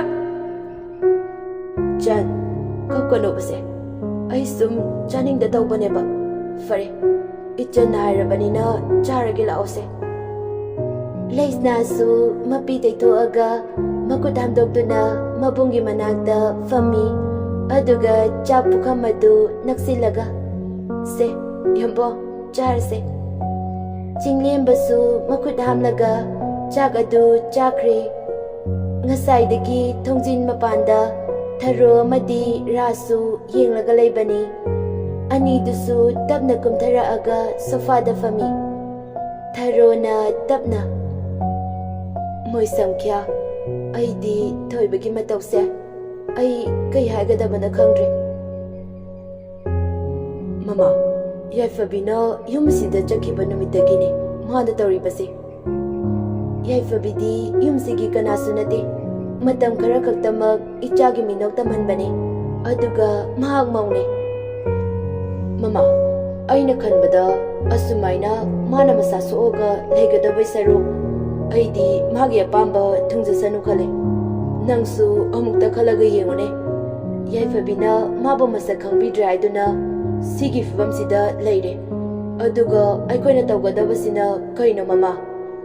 ꯊꯔꯣꯁꯨ ꯍꯥꯏꯐꯦꯠ ꯋꯥꯈꯜ ꯈꯜꯂꯤ, ꯑꯗꯨꯒ, ꯃꯣꯏ ꯄꯥꯕꯣꯡ, ꯁꯨꯃꯥꯏꯅ ꯇꯧꯔꯁꯦ, ꯑꯩꯁꯨ ꯀꯩꯁꯨꯝ ꯈꯟꯗ꯭ꯔꯦ, ꯑꯗꯨꯒ ꯌꯥꯏꯐꯕꯤꯒꯤ ꯃꯅꯥꯛꯇ ꯆꯠꯂꯒ ꯍꯥꯏꯖꯔꯁꯦ, ꯑꯩ ꯏꯆꯥꯒꯤ ꯃꯇꯧꯁꯦ ꯌꯦꯡꯕ ꯉꯝꯗ꯭ꯔꯦ, ꯌꯥꯝꯅ ꯋꯥꯏꯅꯦ ꯃꯣꯏ ꯄꯥꯕꯣꯡ꯫ ꯑꯗꯨꯅ ꯐꯔꯅꯤ꯫ ꯁꯣꯝꯗꯅ ꯌꯥꯏꯐꯕꯤ ꯆꯥꯛ ꯇꯣꯛꯂꯕ ꯃꯇꯨꯡ ꯀꯣꯜꯂꯤꯛ ꯂꯣꯏꯁꯤꯟꯕ ꯂꯣꯏꯔꯗꯨꯅ ꯉꯥꯏꯍꯥꯛ ꯃꯄꯥꯟꯗ ꯍꯛꯆꯤꯛ ꯂꯥꯡꯕ ꯑꯣꯏꯅ ꯂꯩꯒꯦ ꯈꯟꯗꯨꯅ ꯃꯥꯡꯒꯣꯟꯒꯤ ꯗꯥꯔꯤ ꯑꯗꯨꯗ ꯐꯝꯃꯒ ꯂꯩ꯫ ꯑꯇꯤꯌꯥꯗ ꯇꯔꯪ ꯇꯔꯪ ꯊꯣꯛꯂꯤꯕ ꯊꯥꯖꯃꯥꯕꯨ ꯌꯦꯡꯖꯗꯨꯅ ꯍꯧꯈ꯭ꯔꯕ ꯊꯧꯗꯣꯛ ꯀꯌꯥ ꯑꯃꯁꯨ ꯅꯤꯡꯁꯤꯡꯖꯗꯨꯅ ꯃꯃꯤꯠꯇꯒꯤ ꯃꯄꯤꯁꯨ ꯇꯥꯔꯛꯏ, ꯑꯃꯨꯛꯁꯨ ꯅꯤꯡꯁꯤꯡꯖꯔꯛꯏ꯫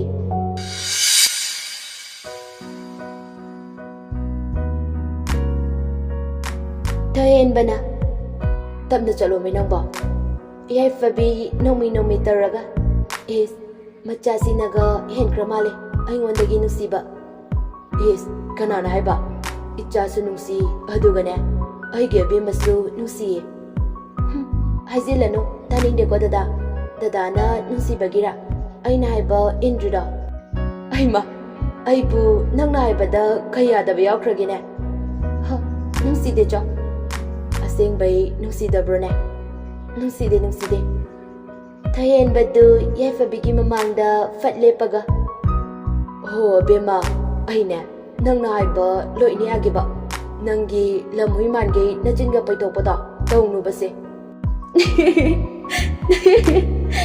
ꯗꯗꯥ ꯑꯩꯁꯦꯀꯣ ꯉꯥꯏꯍꯥꯛ ꯁꯥꯎꯁꯤꯟꯅꯒꯦ ꯇꯧꯕꯅꯦꯕ ꯉꯝꯗꯕ ꯍꯦꯛꯇ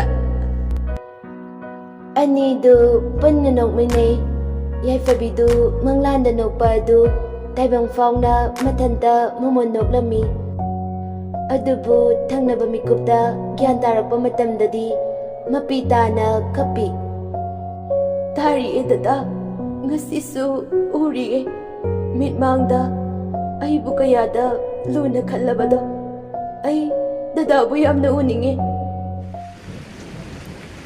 ꯅꯣꯡꯁꯨ ꯇꯥꯔꯛꯑꯝꯃꯤ ꯑꯗꯨꯕꯨ ꯌꯥꯏꯐꯕꯤꯗꯤ ꯀꯞꯄ ꯂꯦꯞꯇꯦ ꯑꯕꯦꯝꯃ ꯇꯥꯅꯤꯡꯂꯤꯕ ꯈꯣꯟꯖꯦꯜꯅ ꯀꯧꯔꯛꯄꯅꯤ ꯌꯥꯏꯐꯕꯤꯗꯨ ꯃꯃꯥꯏꯁꯠ ꯅꯣꯡꯈꯠꯂꯒ ꯌꯦꯡꯂꯛꯄꯗ ꯎꯔꯦ ꯁꯨꯃꯥꯡ ꯃꯇꯣꯟꯗ ꯑꯉꯧꯕ ꯐꯤꯖꯣꯜꯅ ꯂꯩꯇꯦꯡꯂꯗꯨꯅ ꯃꯣꯃꯣꯟ ꯅꯣꯛꯅ ꯃꯄꯤ ꯏꯔꯥꯆꯦꯜ ꯅꯤꯡꯉꯝꯗꯅ ꯌꯦꯡꯂꯒ ꯊꯣꯏꯌꯦꯟꯕꯅ ꯂꯦꯞꯄꯒ ꯂꯩꯕ ꯑꯗꯨ ꯌꯥꯏꯐꯕꯤ ꯇꯨ ꯆꯨꯡꯈꯤꯕ ꯈꯪꯍꯧꯗꯦ ꯃꯁꯥꯗꯨ ꯐꯨꯛ ꯍꯧꯒꯠꯂꯒ ꯒ꯭ꯌꯥꯟꯗꯤ ꯇꯥꯖꯗ ꯐꯠ ꯆꯦꯟꯁꯤꯜꯂꯛꯀꯦ ꯇꯧꯏ ꯑꯗꯨꯕꯨ ꯊꯣꯏꯌꯦꯟꯕꯅ ꯑꯕꯦꯝꯃ ꯆꯦꯟꯁꯤꯜꯂꯛꯀꯅꯨꯋꯣ ꯌꯥꯏꯐꯕꯤ ꯆꯞ ꯂꯦꯞꯄꯤ ꯑꯗꯨꯒ ꯗꯗꯥ ꯀꯩꯒꯤꯅꯣ ꯍꯥ ꯅꯪꯅ ꯑꯩ ꯊꯥꯗꯣꯛꯇꯨꯅ ꯆꯠꯂꯤꯕ ꯑꯩꯁꯨ ꯅꯪꯒꯤ ꯃꯇꯨꯡ ꯏꯜꯂꯛꯀꯦ ꯑꯕꯦꯝꯃ ꯗꯗꯥꯒꯤ ꯄꯨꯟꯁꯤꯒ ꯅꯪꯒꯤ ꯄꯨꯟꯁꯤꯒ ꯇꯣꯔꯕꯥꯟ ꯋꯥꯡꯕꯗꯅꯤ ꯅꯪꯒ ꯑꯩꯒ ꯂꯩꯃꯤꯟꯅꯕ ꯈꯛ ꯌꯥꯔꯣꯏꯌꯦ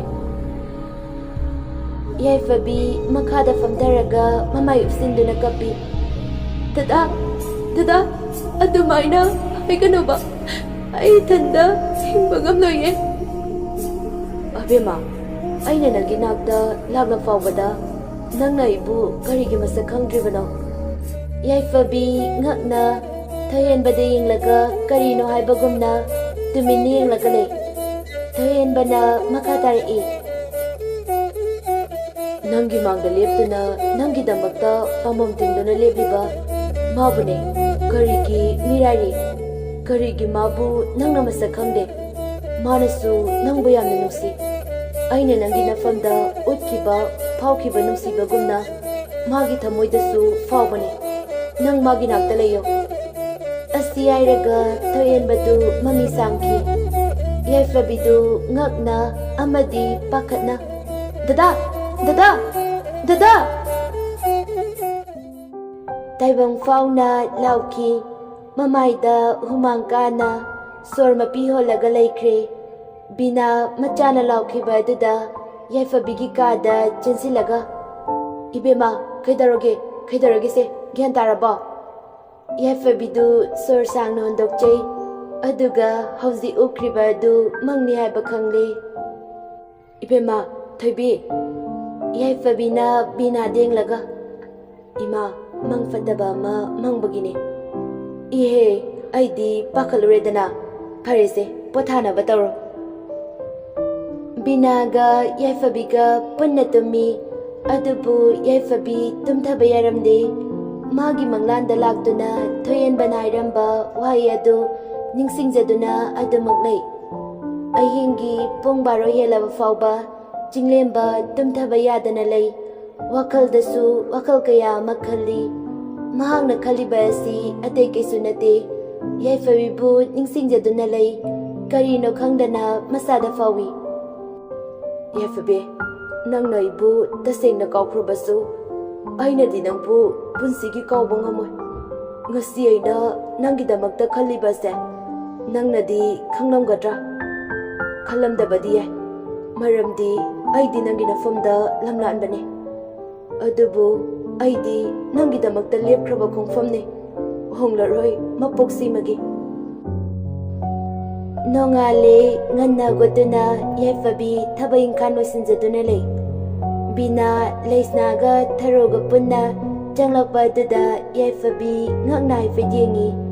Masu khangi leisnaga tharoga hospitalda ukibani haba adu. Binana iche changbiro lao somda lengsinbiro. Tharo leisnaga su tapna fami. Yaifabi su chapuduna tholai aduga tapna. Ima cha thakse. Tharo su nungsina yaifabi denglaga. Ibema yaifabi sida lao.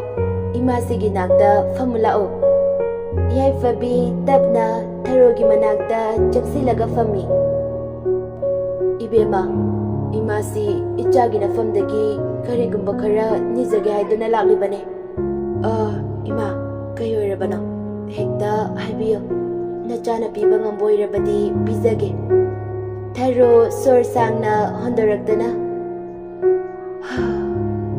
Ibema aigi chagi thawaidadi khanbiyoba.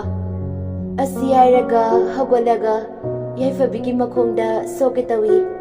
Yaifabi ipapa kana.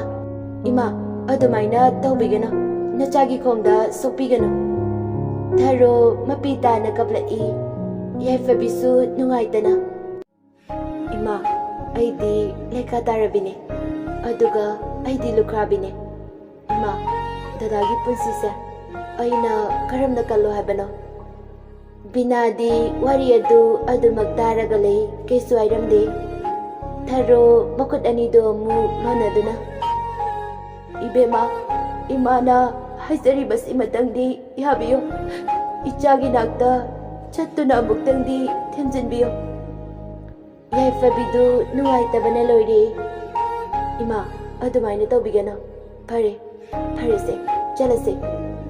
Tharo harauna muman nokjerai. Binana ibema chaluro.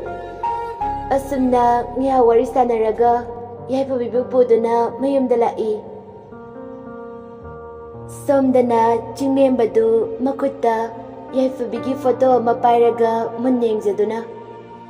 Yaifabi nang aigi famda amuk halaklaroi khankrabra.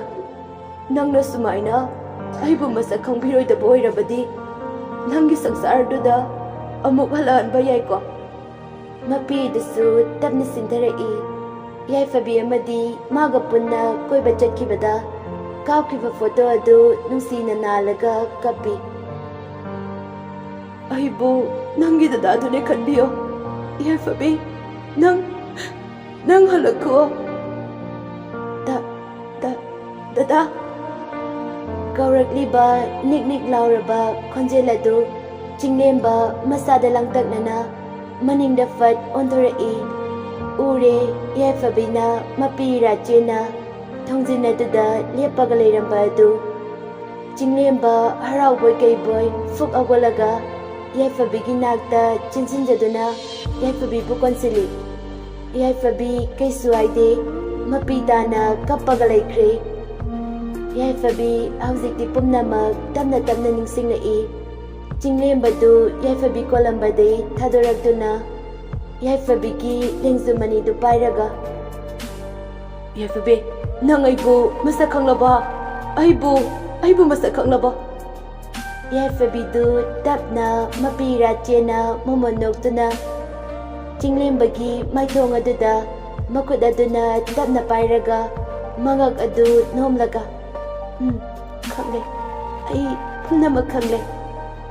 Chinglemba haraubana masadu leitadre kamnok tawraga kanna lawi.